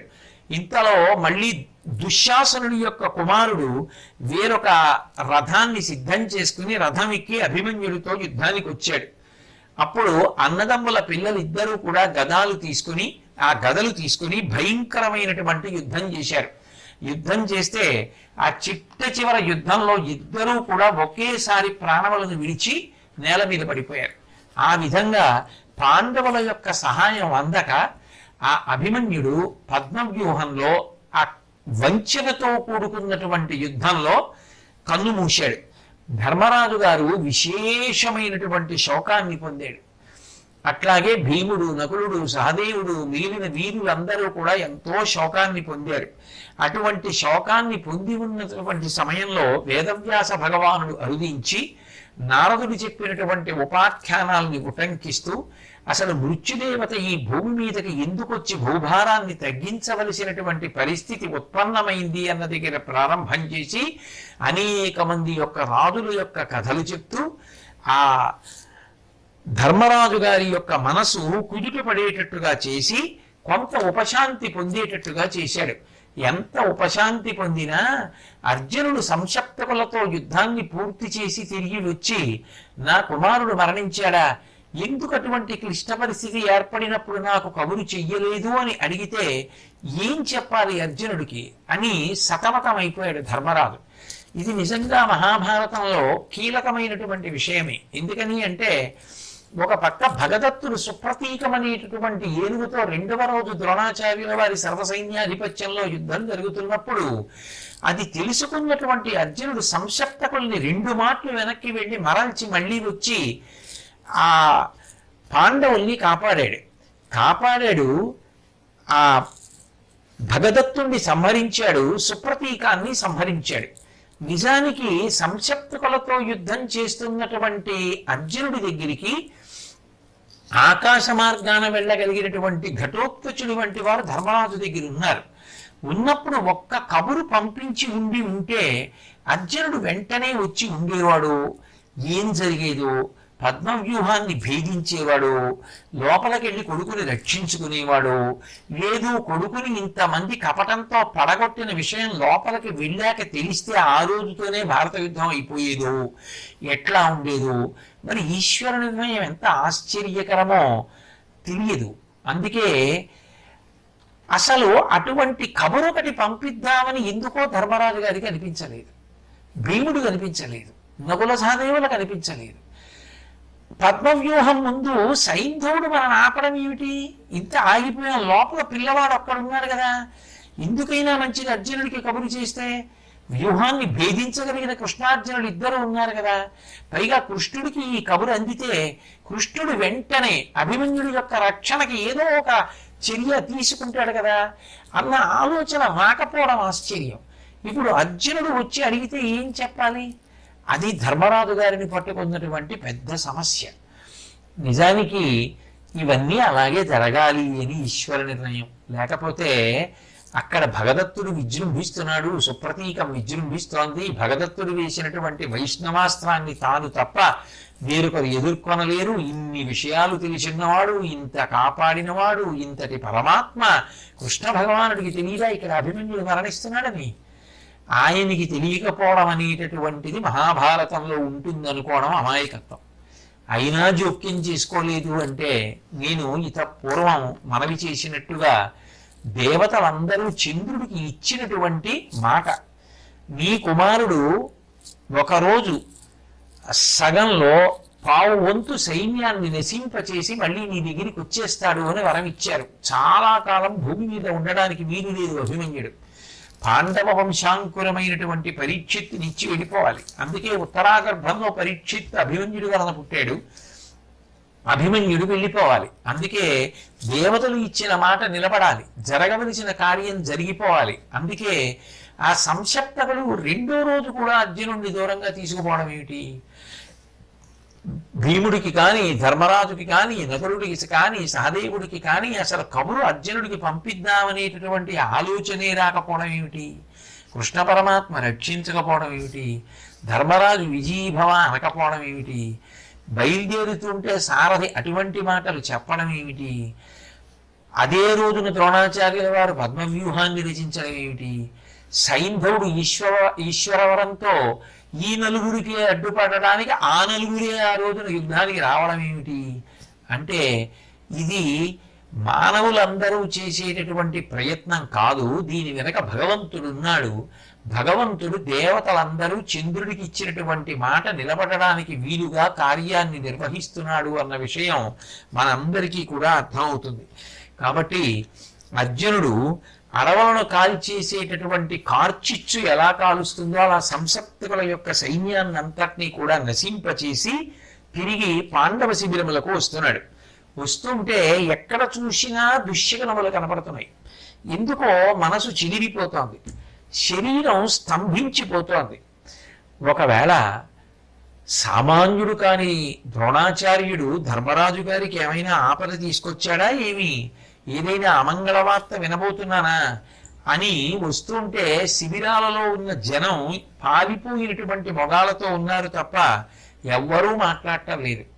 ప్రతిరోజు యుద్ధం పూర్తయిపోయిన తర్వాత శిబిరాలలో ప్రవేశించినటువంటి వీరుల యొక్క మనసు ఉల్లాసం పొందడానికి వీలుగా జరిగేటటువంటి వేడుక చేరి వీణావాద్యము మొదలైనటువంటివి కానీ, సంగీత ధ్వనులు కానీ ఏవీ ఆ రోజున వినపట్టం లేదు. పైగా తన ముద్దుల కుమారుడైనటువంటి అభిమన్యుడు ప్రతిరోజు యుద్ధం పూర్తి చేసుకుని తాను తిరిగి వచ్చేటప్పటికి ఎదురొచ్చి పలకరించేటటువంటి వాడు ఎందుకు ఆ రోజు పలకరించలేదు? మార్గమధ్యంలో అర్జునుడు ఎన్ని మాటలు కృష్ణుడితో ఏమిటి దుశ్శకనములు, ఎందుకు నా మనసు ఇలా ఉంది అన్న కృష్ణుడు ఒక్క మాట కూడా తిరిగి జవాబు చెప్పలేదు. కాబట్టి అర్జునుడు తిరిగి వచ్చి ధర్మరాజాదులను చూసి, నాకు ఎందుకు ఇంత దుఃఖం కలుగుతోంది, అభిమన్యు కుమారుడేడి నాకు చెప్పండి, ఎందుకు ఇట్లా ఉన్నారు మీ అందరూ అని అడిగారు. అడిగితే పద్మవ్యూహాన్ని ద్రోణాచార్యుల వారు రచించినటువంటి విధానాన్ని, తాము ప్రవేశిస్తామని చెప్పి పిల్లవాడిని పంపించినటువంటి క్రమాన్ని, అభిమన్యుడొక్కడు లోపలికెళ్ళిన తర్వాత పరమేశ్వరుని యొక్క వరాన్ని పురస్కరించుకొని పొందినటువంటి బలం చేత సైంధవుడు మిగిలిన నలుగురిని నిగ్రహించడాన్ని, లోపల ఆ అభిమన్యుణ్ణి కపట వ్యూహంతో ఆ ద్రోణాదులందరూ కలిసి సంహరించినటువంటి వైనాన్ని ధర్మరాజు గారు చెప్పాడు. చెప్పేటప్పటికీ ఆ అర్జునుడికి ఎక్కడ లేని ఆగ్రహం కలిగింది. అభిమన్యుణ్ణి ఇంత దారుణంగా చంపుతారా, నేను లేని సమయం చూసి సైంధవుడు ఇలా అడ్డుపడతాడా? సైంధవుడు అడ్డుపడకుండా ఉంటే బహుశಃ మిగిలిన నలుగురు సైన్యం లోపలికి వెళ్ళి ఉంటే నా కుమారుడు బ్రతికి ఉండేవాడు. ఆనాడు అంత అపకారం చేసి ద్రౌపదీదేవిని అంత అవమానించిన వాడిని ధర్మరాజు పోంజేని క్షమించి విడిచిపెడితే పరమశివుడి గురించి తపస్సు చేసి ఇటువంటి వరాన్ని పొంది మళ్ళీ తిరిగి మాకు అపకారం చేస్తాడా? ఈ భావనలన్నీ ఒక్కసారి అగ్నిహోత్రం భగ్గుమన్నట్టు మనసులో రగిలినటువంటి అర్జునుడు ప్రతిజ్ఞ చేశాడు.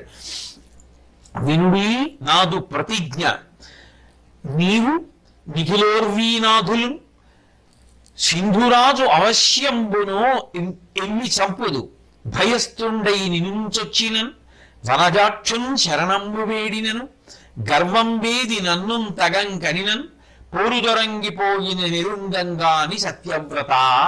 ఓ ధర్మరాజా, వినుడీనాథు ప్రతిజ్ఞ నీవు నిఖిలోర్గీనాథులు. ఓ ధర్మరాజా, నువ్వు మిగిలినటువంటి రాజులు అందరూ వినండి, నేను చేసేటటువంటి ప్రతిజ్ఞ. ఈ సైంధవుణ్ణి నేను చంపేస్తాను. భయస్తుండై నినుంచొచ్చిన, భయపడిపోయి వచ్చి నీ దగ్గర క్షమాభిక్ష పెట్టమని పడిపోతే ఏమో చెప్పలేను తప్ప, వనజాక్షం శరణంబు వేడినను, శ్రీకృష్ణ పరమాత్మ యొక్క పాదాలు పట్టుకుని శరణాగతి చేస్తే ఏమో చెప్పలేను తప్ప, గర్వం వేది నన్ను తగం కనినన్, గర్వాన్ని విడిచిపెట్టేసి నా దగ్గరికి వచ్చి శరణాగతి చేస్తే ఏమో చెప్పలేను తప్ప, పోరుదొరంగిపోయిన నిరుంగంగాని సత్యవ్రత, యుద్ధంలో నిలబడకుండా యుద్ధాన్ని విడిచిపెట్టి ఎక్కడికో పారిపోతే ఏమో చెప్పలేను తప్ప, ఈ 4 కారణములు కాకుండా సైంధవుడు తిరిగి యుద్ధానికి వస్తే మాత్రం వాణ్ణి నేను తప్పకుండా సంహరించేస్తాను. అంతేకాదు, బాలధ్వంసకు ఆ దుశీలు కాచుటకు నన్ను చెనకిన అస్త్రజ్వాలల కౌరవ యోధుల దూలించుచు వాని గవీదు జటులగతిన్. ఒకవేళ నేను సైంధవుణ్ణి సంహరించడానికి ప్రయత్నం చేసేటప్పుడు నన్ను అడ్డుకునేటటువంటి ప్రయత్నం కౌరవ పక్షంలో ఉన్నటువంటి వారు ఎవరైనా చేసినట్లయితే నా యొక్క మహిమాన్వితమైనటువంటి అస్త్రముల యొక్క ప్రభావం చేసి అటువంటి వారందరినీ కూడా దునుమాడతాను. ఇట్లు చెయ్యనైతినేని గురుద్రోహి గతికి, బ్రహ్మఘాతి గతికి, మద్యపాన రతుని గతికి, మానార్హ జనపరివాది గతికి పువ్వాడనధిపా.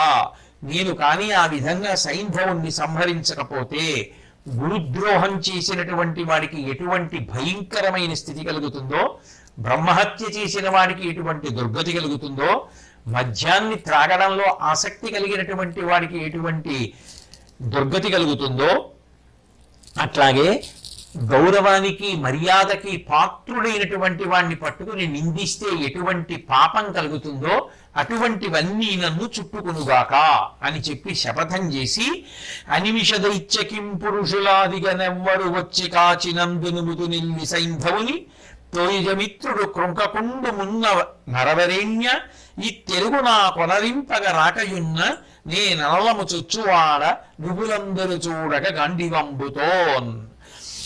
ఒకవేళ దేవతలు, రాక్షసులు, కింపురుషులు మొదలైనటువంటి వాళ్ళందరూ కట్టుకుని ఎంతమంది వచ్చి సైంధవుణ్ణి కాపాడదామని ప్రయత్నించినా రేపు సూర్యాస్తమయం లోపల నేను కాని సైంధవుణ్ణి సంహరించకపోతే ఈ గాంధీవంతో కలిపి నేను అగ్నిహోత్రంలోకి ప్రవేశించేస్తాను అని భయంకరమైనటువంటి ప్రతిజ్ఞ చేశాడు. ఆ కొడుకు పోయాడనేటటువంటి ఆ ఆవేశంలో ఇంత ప్రమాదకరమైనటువంటి ప్రతిజ్ఞ చేశాడు. ఇప్పుడు అది కౌరవులకు కూడా చాలా అవకాశాన్ని ఇచ్చేటటువంటి ప్రతిజ్ఞ కదా. సైంధవుణ్ణి ఆ మరునాటి సూర్యాస్తమయం వరకు కాపాడుకోగలిగారు అనుకోండి, ప్రతిజ్ఞ తప్పకూడదు కాబట్టి అర్జునుడు అగ్నిప్రవేశం చేసేస్తే ఇక ఆ ధర్మరాజు గారి వైపు యుద్ధం చేసేవాడెవరు? ఇక ఆ కురుపాండవ సంగ్రామంలో గెలవడం అనేటటువంటి మాట ఎక్కడ వస్తుంది? ఇటువంటి ప్రతిజ్ఞ అర్జునుడు చేస్తే తప్పకుండా ఆ ప్రతిజ్ఞ నెరవేరుతుంది అనడానికి ఉదాహరణగా కొన్ని శకునములు కనపడ్డాయి. వెంటనే అర్జునుడు గాంధీవాన్ని తెప్పించి ఆ విల్లుకి వింటి నారి కట్టి ఆ చప్పుడు చేస్తే దాని యొక్క ధ్వని అంత గొప్పగా వచ్చి ఆ కౌరవుల యొక్క గుండెలు బ్రద్దలైపోయి శ్రీకృష్ణుడు పాంచజన్యం పూరించాడు, అర్జునుడు దేవదత్తం పూరించాడు. ఆ మిగిలినటువంటి సైన్యం అంతా సింహనాదం చేసింది. అకస్మాత్తుగా గాంధీవం నృత్యం చేసినట్లయింది. అమ్ముల పొదులు బయటికి వచ్చాయి ఒక్కసారి. అంటే యుద్ధం అంత గొప్పగా జరుగుతుంది, యుద్ధంలో విజయం సంభవిస్తుంది అనడానికి తగినటువంటి సూచనలు కనపడ్డాయి. సరే, భీముడు పలికినటువంటి మంచి మాటల చేత, బందీ మాగధి మొదలైనటువంటి వారు చేసినటువంటి స్తోత్రపాఠముల చేత ఊరడిల్లి ప్రతిజ్ఞ చేసి సైంధవ వధ చెయ్యాలనుకున్నటువంటి అర్జునుడు కొంతవరకు మనశ్శాంతిని పొందగలిగాడు. ఈ అర్జునుడు చేసినటువంటి ప్రతిజ్ఞ సైంధవుడికి తెలిసింది. తెలిసి వెంటనే ఆ సైంధవుడు పరిగెత్తుకుంటూ దుర్యోధనుడి దగ్గరికి వెళ్ళాడు. దుర్యోధనుడి దగ్గరికి వెళ్ళి, ఏనొకరుండవి తనకు నిగ్గునరించితి, ఏల నాపయింపూనినవాడు ఫల్గునుడు, పొరవధింపగ నెట్టిపాడి నీకీ నిరి సంతసంబు వగపేటికి నాకెట ఏని పోయదన్ వాని ప్రతిజ్ఞ కడ్డపడువారె సురాసుర సిద్ధ సాధ్యులన్. ఈ యుద్ధంలో అభిమన్యుడు చచ్చిపోవడానికి నేను ఒక్కడే కారకుండా, నేను ఒక్కడే అడ్డుపడ్డానా? ఏం లోపల మీ అందరూ కలిసి వంచనతోటి కపటంతో అభిమన్యుడిని చంపలేదా? మిమ్మల్ని అందరినీ వదిలేశాడు, నన్ను ఒక్కడిని చంపేస్తానని ప్రతిజ్ఞ చేశాడు. ఆ అర్జునుణ్ణి యుద్ధంలో ఎవరైనా గెలవగలరా? అతను చేసినటువంటి ప్రతిజ్ఞని మరల్చడం దేవతలకు, దానవులకు, సిద్ధులకు మాత్రం సాధ్యమా?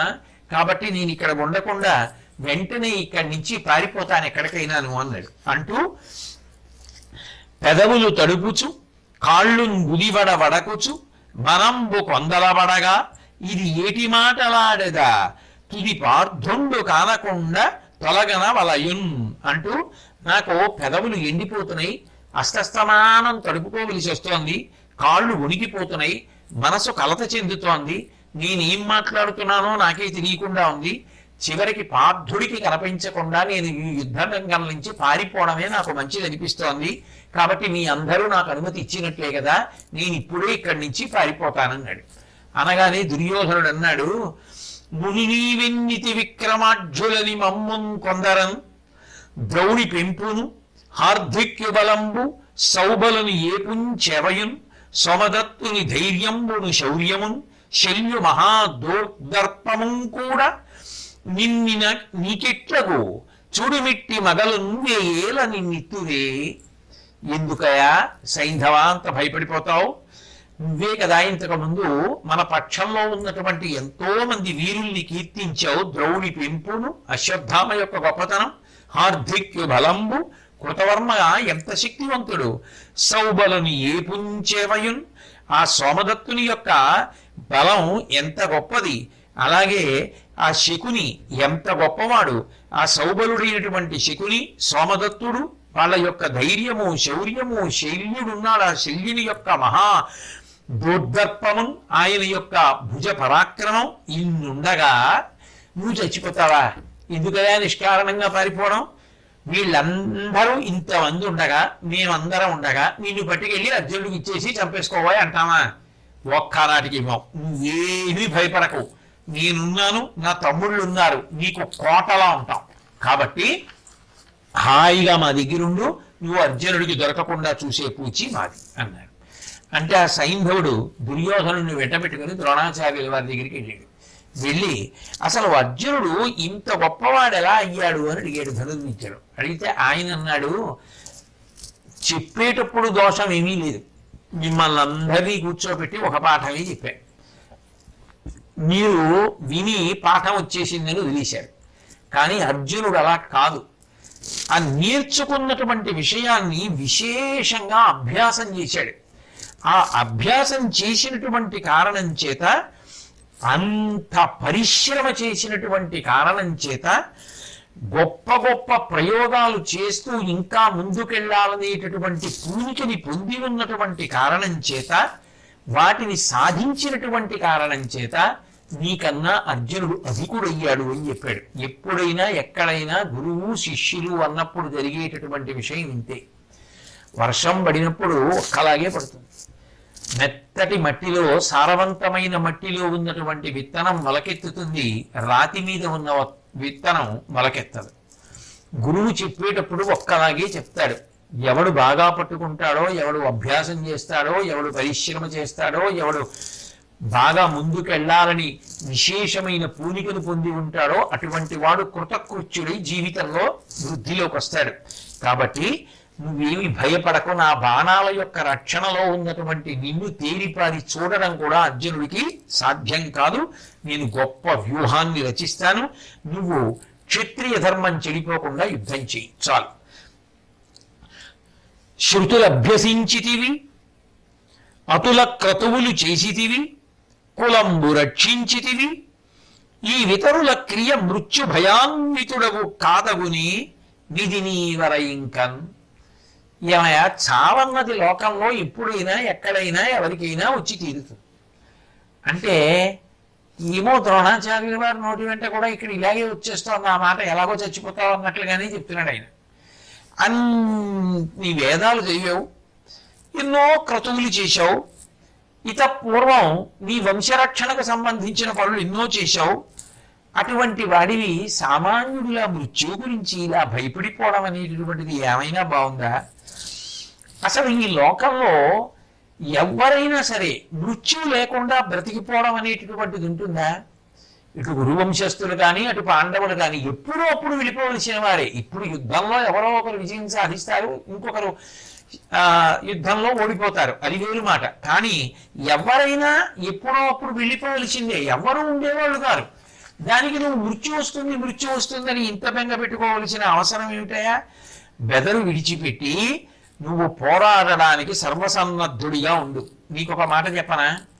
గొప్ప తపస్సు చేసిన వాళ్ళు, దానాలు చేసిన వాళ్ళు ఎటువంటి ఉత్తమగతులు పొందుతారో, యుద్ధం చేసి వీరస్వర్గాన్ని పొందినటువంటి వాడు కూడా ఆ స్థితిని పొందినవాడే. కాబట్టి యుద్ధంలో పోవడం నీకు కూడా ఒక రకంగా అదృష్టమే తప్ప పారిపోతానంటావేమయ్యా అని ద్రోణాచార్యుల వారు చెప్తే కలత తీరి ఆ సైంధవుడు మళ్ళీ ఆ దుర్యోధన పక్షంలోనే ఉండిపోయాడు.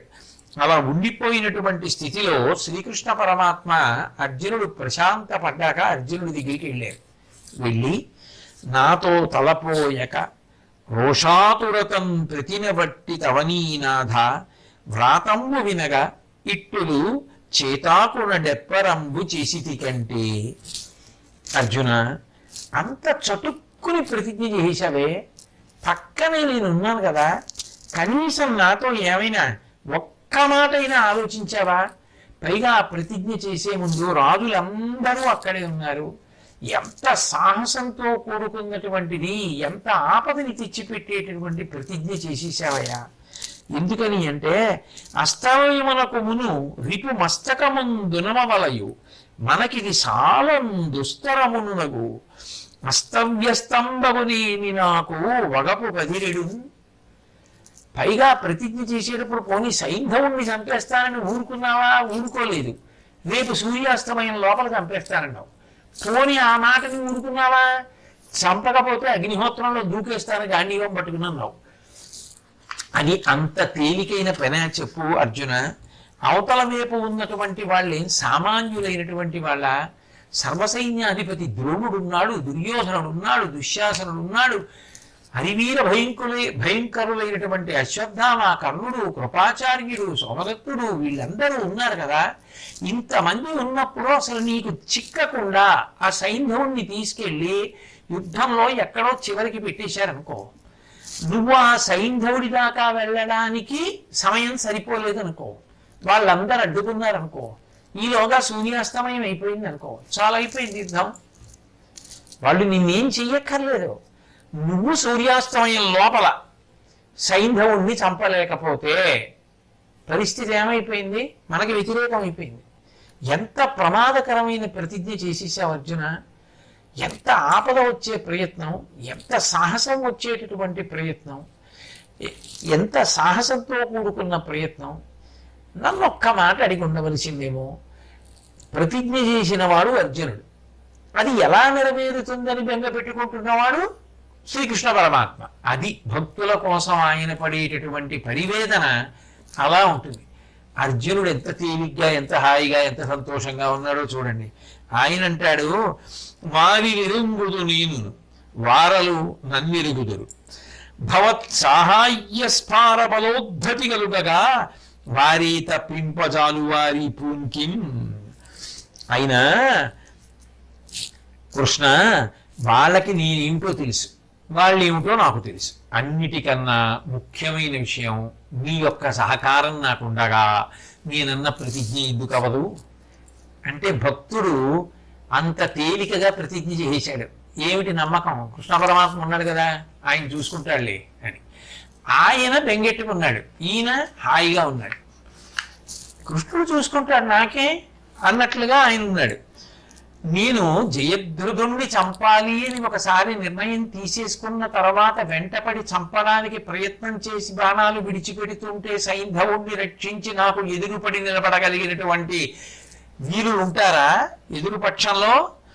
కాబట్టి రణరంగంలో ఒకవేళ నాకు ఎవరైనా వస్తే చతురంగ బలాల్ని తుడిచిపెట్టేస్తాను.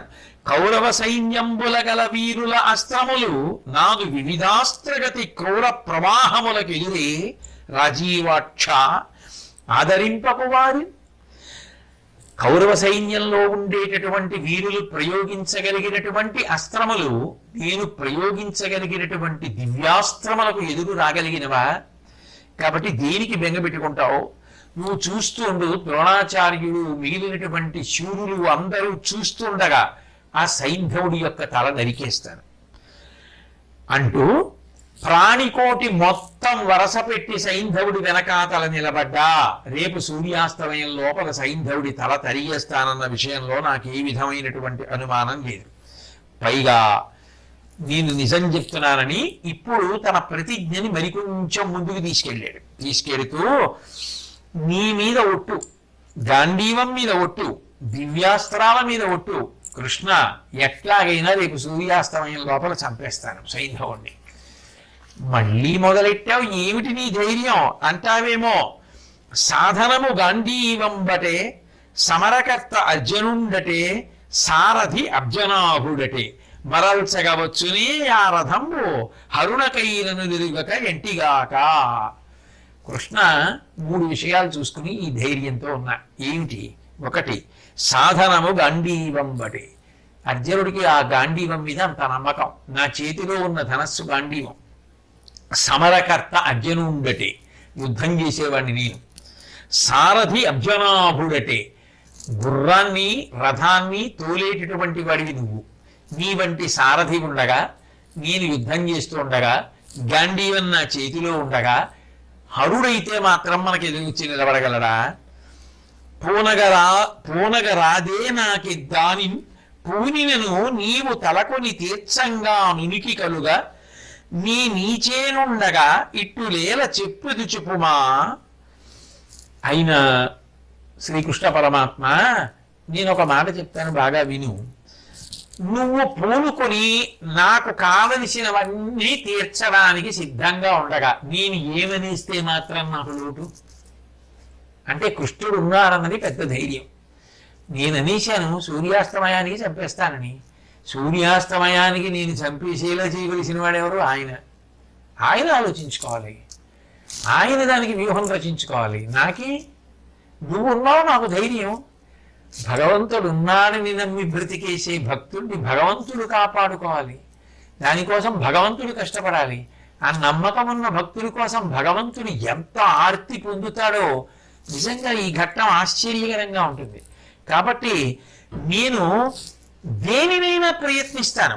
ఎందుకు ప్రయత్నిస్తానంటే నేను నీ ఆధీనంలో ఉన్నాను కాబట్టి నేను అనుకున్నది జరిగేటట్టు చేయాలి. చేస్తావు. నేను నీలోనే ఉన్నాను కాబట్టి నేను ఏ ప్రయత్నం మాత్రం ఎందుకు చేయకూడదు? కాబట్టి నేను అటువంటి ప్రయత్నం చేశాను. అంతేకాదు, నేను చేసినటువంటి ప్రతిజ్ఞకి ఏ ప్రతిబంధకము లేకుండా ఎట్లా నిర్వర్తింపబడుతుందో, ఎట్లా నా శౌర్యాన్ని ప్రదర్శించడానికి అవకాశం కలుగుతుందో అట్లా చేయించవలసిన వాడివి నువ్వు. నీది కర్తవ్యం. కాబట్టి అటువంటి పనిని చేసేటటువంటి వాడివి నువ్వు ఉండగా నాకెందుకయా బెంగ కృష్ణ? అందుకు చేశాడు ప్రతిజ్ఞ.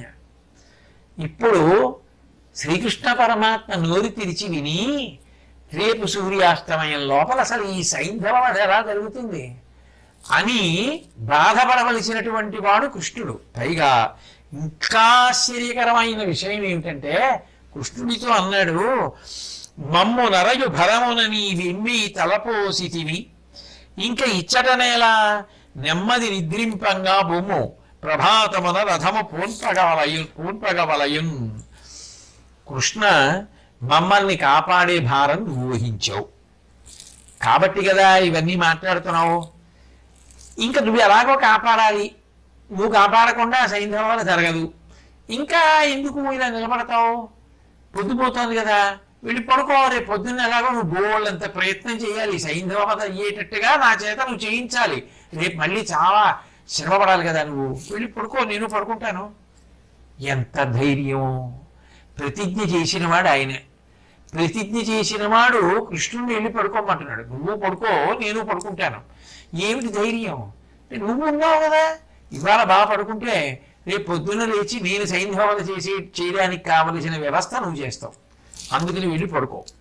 కాబట్టి నిశ్చింతగా నిద్రపో, రేపు ఉదయం తేరు సిద్ధం చేసుకుని మళ్ళీ వచ్చేస్తే మనం యుద్ధానికి వెళ్ళిపోదాం అంటే ఆశ్చర్యపోయినటువంటి కృష్ణ పరమాత్మ అదే సమయంలో భక్తుడికి భగవంతుడి మీద ఉండేటటువంటి అపారమైనటువంటి నమ్మకానికి మనసులో ప్రహృష్టత పొందినటువంటి వాడై ఆ అభిమన్యుడి యొక్క తల్లి తనకి చెల్లెలు అయినటువంటి సుభద్రని బాగా ఓదార్పు పొందేటట్టుగా మాట్లాడి, ఏం మాట్లాడుతున్నా, ఆవిడ్ని ఏమి ఓదారుస్తున్నా, ఉత్తరని ఏమి ఓదారుస్తున్నా, ఆయన మనసంతా మాత్రం రేపు అసలు అర్జునుడిని ఎలా రక్షించుకోవాలి, ఎలా సైంధవధ అవుతుంది, ఎలా కురువీరుల్ని ఎదుర్కోవాలి, దాని మీదే ఉంది మనసు.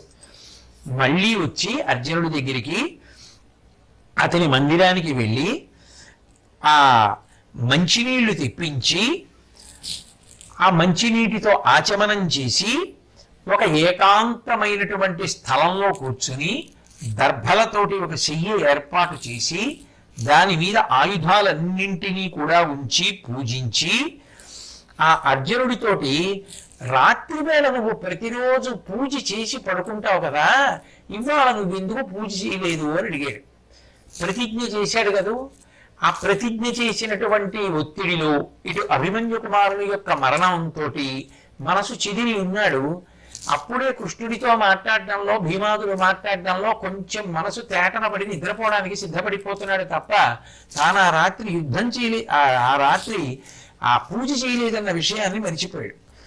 అప్పుడు అర్జునుడు గబగబా పాదాలు కడుక్కొని ఆచమనం చేసి ప్రతిరోజు రాత్రి త్రయంబక పూజ చేస్తాడు. త్రయంబక పూజ అంటే శివారాధన చేస్తాడు గెలుపు కోసం. అటువంటిది శివారాధనకి బదులుగా కృష్ణ పరమాత్మని ఎదురుగుండా కూర్చోపెట్టి శంకరుడికి పూజ చేసేటప్పుడు ఎలా గంధము పుష్పాలు అన్నీ ఇస్తాడో అలా ఆ కృష్ణ పరమాత్మకి గంధాదులు అలది పూజ చేసి హాయిగా అర్జునుడిని సుఖంగా నిద్రపొమ్మని కృష్ణ పరమాత్మ చెప్పిన తరువాత ఆ శ్రీకృష్ణ పరమాత్మ తన యొక్క భవనానికి వెళ్ళి రథసారథి అయినటువంటి దారుకుణ్ణి పిలిచి మాట్లాడుతూ, చూడవయ్యా, అర్జునుడు ఎంత ప్రతిజ్ఞ చేశాడో అది ఎలా నెరవేరుతుందో అంటున్నాడు. ఈలోగా ఆ శిబిరాలలో ఉన్న వాళ్ళకి ఎవరికీ నిద్ర పట్టలేదు.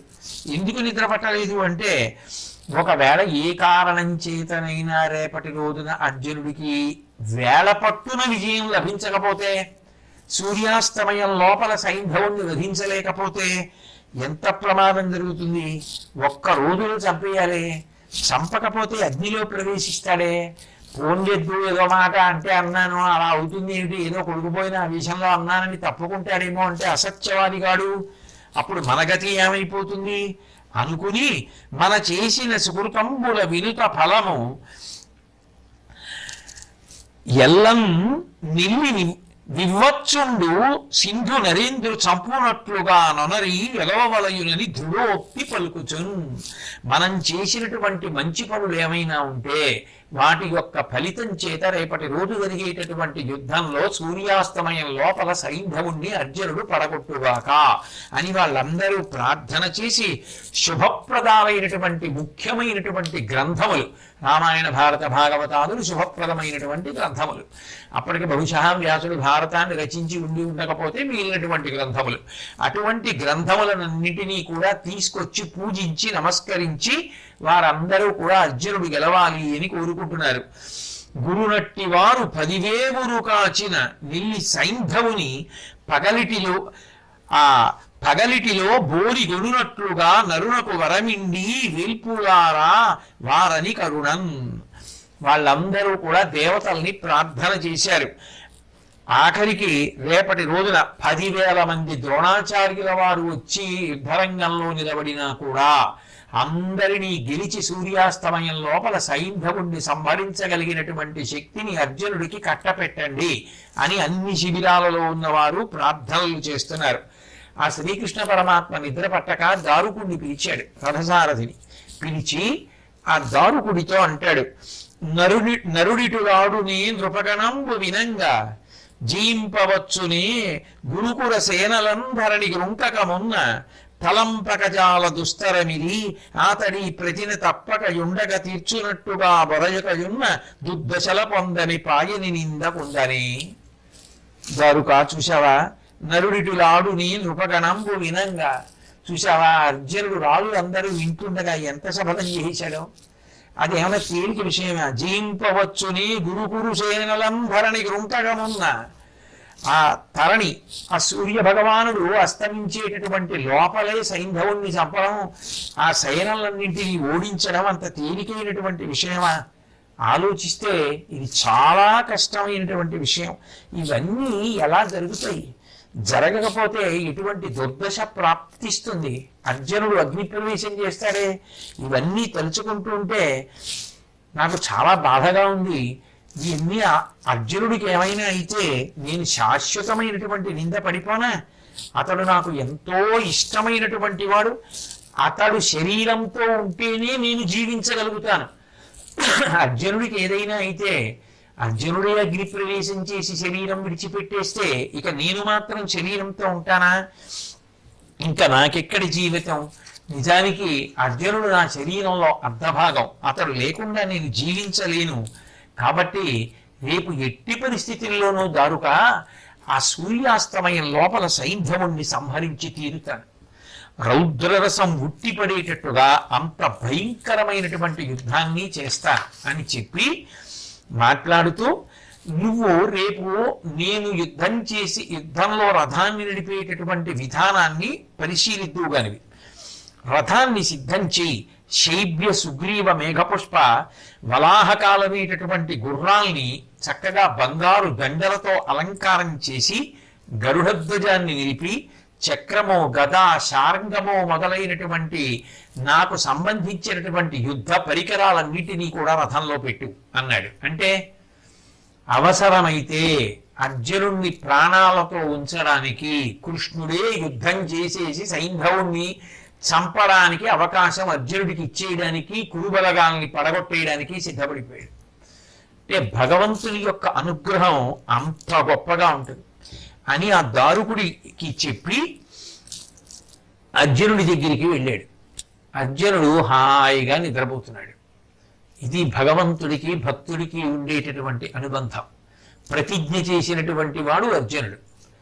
అసలు దాని గురించి నువ్వుండగా నేనెందుకు ఆలోచించాలని చెప్పి పూజ కూడా చేయడం మానేసి పడుకుంటుంటే వెళ్ళి ఆయనతో పూజ చేయమంటే నీకే పూజ చేసేస్తానని త్రయంబకుడికి చేయవలసిన పూజ కృష్ణ పరమాత్మకే చేసేసి ఆ కృష్ణ పరమాత్మని నువ్వు కూడా పడుకో అని చెప్పి అర్జునుడు పడుకున్నాడు. అప్పుడు శ్రీకృష్ణ పరమాత్మ మాత్రం నిద్రపోకుండా రథసారథిని పిలిచి ఎలా అర్జునుడు గెలవాలన్న దాని గురించి ఆలోచిస్తున్నాడు. అంటే భగవంతుణ్ణి నమ్మాలి, కానీ ఆయన్ని నమ్మితే నమ్మిన వాడిని కాపాడుకోవడం కోసం ఆయన ఎంత పరితాపం పొందుతుంటాడో చూడండి. అది భక్తుని పట్ల భగవంతునికి ఉండేటటువంటి ప్రేమకు పరాకాష్ఠ. అందుకే ఆ అర్జునుడు ప్రతిజ్ఞ చేసిన విషయాన్ని జ్ఞాపకం తెచ్చుకొని నిద్రపోయినటువంటి అర్జునుడి దగ్గరికి వచ్చాడు. వచ్చి శ్రీకృష్ణుడు అర్జునుడికి కల వచ్చేటట్టు చేసి ఆ కలలో అర్జునుడిలోకి వెళ్ళాడు. వెళ్ళి ఆ పడుకున్నటువంటి సజ్జ మీదే, ఆ పాన్పు మీదే అర్జునుడిని కూర్చోపెట్టాడు. కూర్చోపెట్టి తాను కూర్చుని అర్జునుడిని నిలబెట్టాడు. నిలబెట్టి ఆ కృష్ణ పరమాత్మ అర్జునుడితో అంటున్నాడు, వగపునకెడయీకుము నెవ్వక కుందిన మానవుండు వైరుల చేతంతికు కాని తనదు కార్యము తగ నరలింపంగలేడు తగునే వగవన్. ఓ అర్జున, నువ్వు మనసులో ఏ శోకాన్ని పొందకు. ఎంత ఆర్తి అండి భక్తుడి కోసం. సైంధవుణ్ణి చంపాలని ఎక్కడ బెంగ పెట్టుకున్నాడో, ఎంత నిద్రపోతున్నా ఇవే ఆలోచనలు ఏవో ఉండుంటాయి. అందుకని అర్జునుడి దగ్గరికి, ఆ నిద్రలో ఉన్నవాడి దగ్గరికి వెళ్ళాడు. వెళితే ఆ కలలో అతన్ని సమీపించి, వెంటనే కలలో కూడా కృష్ణుడిని చూసేటప్పటికీ కృష్ణుడిని కూర్చోబెట్టి నిలబడినటువంటి అర్జునుడితో మాట్లాడుతూ, శోకం ఎవరిని పట్టుకుంటుందో వాడికి సరి అయిన ఆలోచన రాదు. ఆలోచన రాకపోతే వాడి విజయాన్ని సాధించలేడు. కాబట్టి నువ్వు శోకాన్ని వెంటనే విడిచిపెట్టేసేయి. శోకాన్ని విడిచిపెడితే శత్రువుల చేతిలో నశించడం కాదు, శత్రువులను నశింప చేయగలుగుతావు. కాబట్టి ఆ సైంధవుణ్ణి సంహరించకపోతే ఎంత సైన్యం వెనకాతల దాగి ఉన్నా, ఆ సైంధవుణ్ణి చంపలేకపోతే నేను తట్టుకోగలనా? నా దుఃఖం ఆగుతుందా? కర్ణ ద్రోణాదులు రేపు అడ్డొస్తారు కదా, ఎట్లా దీన్ని సాధించడం? నేను ఇంత ప్రతిజ్ఞ చేశానని తెలిసి కూడా నాకు గురువైన ద్రోణాచార్యుల వారు రేపు పెద్ద వ్యూహాన్ని రచించకుండా ఉంటాడా? నాకు అడ్డు రాకుండా ఉంటాడా? నాతో యుద్ధం చేయకుండా ఉంటాడా? కర్ణుడు వస్తాడు, దుర్యోధనుడు వస్తాడు, వీళ్ళందరినీ దాటాలి కదా, దాటి వెళ్ళి కదా సైంధవుణ్ణి చంపడం అంటుంటే అని అర్జునుడు పలుకుతుంటే, శ్రీకృష్ణ పరమాత్మ ఏమీ బెంగ పెట్టుకోకు అని చెప్పి ఆచమనం చేసి తూర్పు మనగా కూర్చుండి ఈశ్వరుడికి దగ్గర ఉన్నటువంటి పరమ అద్భుతమైనటువంటి అస్త్రం పాశుపతాస్త్రం. అటువంటి పాశుపతాస్త్రాన్ని కానీ మనం పరమేశ్వరుణ్ణి మెప్పించి పొందగలిగితే నీ శపథం తప్పకుండా నెరవేరుతుంది. కాబట్టి మంత్రసహితంగా ఇప్పుడు నువ్వు ఆ అస్త్రాన్ని నీ గుప్పిట ధరించవలసి ఉంది అని చెప్పి దేవదేవుణ్ణి మనసులో బాగా ధ్యానం చెయ్యమని ఆ అర్జునుడు నేల మీద దర్భాసనం మీద కూర్చుని ఆచమనం చేసి శంకరుణ్ణి గొప్ప ధ్యానం చేస్తుండగా, ఆ ధ్యానంలో ఉన్నటువంటి అర్జునుణ్ణి శ్రీకృష్ణ పరమాత్మ ఎక్కడ నిద్రలో కలలో ఉన్నవాణ్ణి లేపి ధ్యానం చేయిస్తూ అట్లాగే చేతితో పట్టుకొని ఆకాశంలో బయలుదేరి వెళ్ళిపోతుంటే, మార్గమధ్యంలో అనేక సరోవరాలు పూల తోటలతో కూడుకున్నటువంటి కుబేరుడి యొక్క విహార క్షేత్రాన్ని దాటి కైలాసంలో ఒక మణిమయమైనటువంటి భవనంలో ప్రమదగణాలతోటి పార్వతీదేవితోటి కూడా సభ తీర్చి ఉన్నటువంటి పరమశివుణ్ణి సేవించి దర్శించి నమస్కరించి ఓంకారం పలికితే, సాష్టాంగ నమస్కారం చేస్తే ఆ శంకరుడు నరనారాయణుడు ఇద్దరినీ చూసి చిరునవ్వు చెందుతున్నటువంటి ముఖంతో అపారమైనటువంటి దయ కలిగినటువంటి వాడై మధురమైన మాటలతో వాళ్ళిద్దరినీ పలకరిస్తూ ఇట్లా అన్నట్ట, స్వాగతమి నీ ఇద్దర యాగమనంబునకు హేతువగు కోర్కి అనుద్వేగంబున ఎరిగింపుడు వేగమ ఎడగూర్తు ఎల్ల విధములగాని. మీ ఇద్దరు ఏ కోరికతో ఇక్కడికి వచ్చారో దాని గురించి ఏ విధమైనటువంటి ఉద్వేగం లేకుండా, అనుమానం లేకుండా నాకు చెప్పండి, మీ కోరిక నేను తప్పకుండా తీరుస్తాను అన్నాడు. అంటే ఇద్దరూ కలిసి శివుణ్ణి స్తోత్రం చేశారు. రవిశివ నిలోచన సురప్రతివీర విమర్దన క్రమ భువనమయాత్మక భుజగభూషణ పూషిత భక్త సంయమిస్తవన కథావధానపర దర్పకదర్పహర నిరస్త సంభవ మరణాది వైకృత అపారగుణ గుణదోష వర్జిత. ఆ శివుని యొక్క విశేషమైనటువంటి గుణములను ప్రస్తుతి చేస్తున్నారు. రవిశిశివ నిలోచన, సూర్యుడు చంద్రుడు అగ్నిహోత్రము మూడు కన్నులుగా కలిగినటువంటి వాడా, దేవతలకు శత్రువులైనటువంటి రాక్షసుల్ని బంధించేటటువంటి వాడా, ఈ విశ్వమంతటా నీవైనటువంటి వాడా, పాములను ఆభరణములుగా ధరించినటువంటి వాడా, భక్తులను పోషించేటటువంటి వాడా, పరమ భాగవతోత్తములైనటువంటి వారు మహర్షులు మొదలైనటువంటి వారు చేసేటటువంటి స్తోత్రములలో మనసుని నిలిపేటటువంటి వాడా, మన్మధుని యొక్క ఉద్ధతిని అణిచినటువంటి వాడా, జనన మరణాదులను దాటిపోయినటువంటి వాడా, ఏ వికారము లేనివాడా, అపారమైనటువంటి గుణములకు నెలవైనటువంటి వాడా, గుణదోషములనేటటువంటి రెండూ లేకుండా అతీతమైనటువంటి స్థితిలో శుద్ధసత్వమునందు ప్రకాశించేటటువంటి వాడా, లోకముల యొక్క సృష్టికి స్థితికి లయకి కారణమైనటువంటి వాడా, ప్రకృతి పురుషులకు నువ్వే ఆలంబనమైనటువంటి వాడా, కాలమునకంతటికీ కూడా ఆధారమైన వాడా, ఓ పరమేశ్వర నీకు మేమిద్దరం నమస్కారం చేస్తున్నామని నమస్కరించాడు. నమస్కరించిన తరువాత అర్జునుడు పరమశివుని వంక చూసేటప్పటికీ శ్రీకృష్ణుడికి తాను రాత్రి వేసిన పూలదండలు, శ్రీకృష్ణుడికి తాను అలదిన చందనం, శ్రీకృష్ణుడి శరీరం మీద ఏ ఏ అవయవాల మీద చందనాన్ని అలదాడో ఆయా అవయవముల మీద శంకరుడి మీద కనపడింది ఆ గంధం. అలాగే అక్కడ కృష్ణుడికి వేసిన పూలదండలు ఇక్కడ శివుడి మెడలో కనపడ్డాయి. అంటే శివకేశవులు రెండు కాదు, ఉన్నది ఒక్కటే, శివుడే కృష్ణుడు, కృష్ణుడే శివుడు అని చెప్పడానికి తిరుగులేని సాక్ష్యాన్ని చూపిస్తున్నారు. కాబట్టి ఆ భక్తవత్సలుడైనటువంటి ఆ శంకరుడు కృష్ణార్జునులను చూశాడు. ఒక ప్రమిదలో 2-3 దీపాలు వెలిగిన తత్వతః అవి ఒక దీపమే అయినట్టుగా ఆ పరమాత్మయే కృష్ణుడిగా శివుడిగా ప్రకాశిస్తున్నాడు.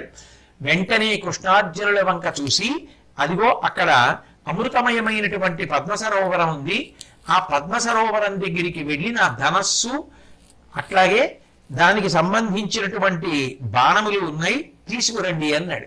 కృష్ణార్జునుడు ఇద్దరూ వెళ్ళి తీసుకొద్దామని ప్రయత్నిస్తుంటే ఒక పాముల జంట విషాన్ని చిమ్ముతూ అక్కడ కనపడింది. వెంటనే వాళ్ళు శంకరుణ్ణి మనసులో ధ్యానం చేస్తూ శతరుద్రీయాన్ని జపం చేశారు.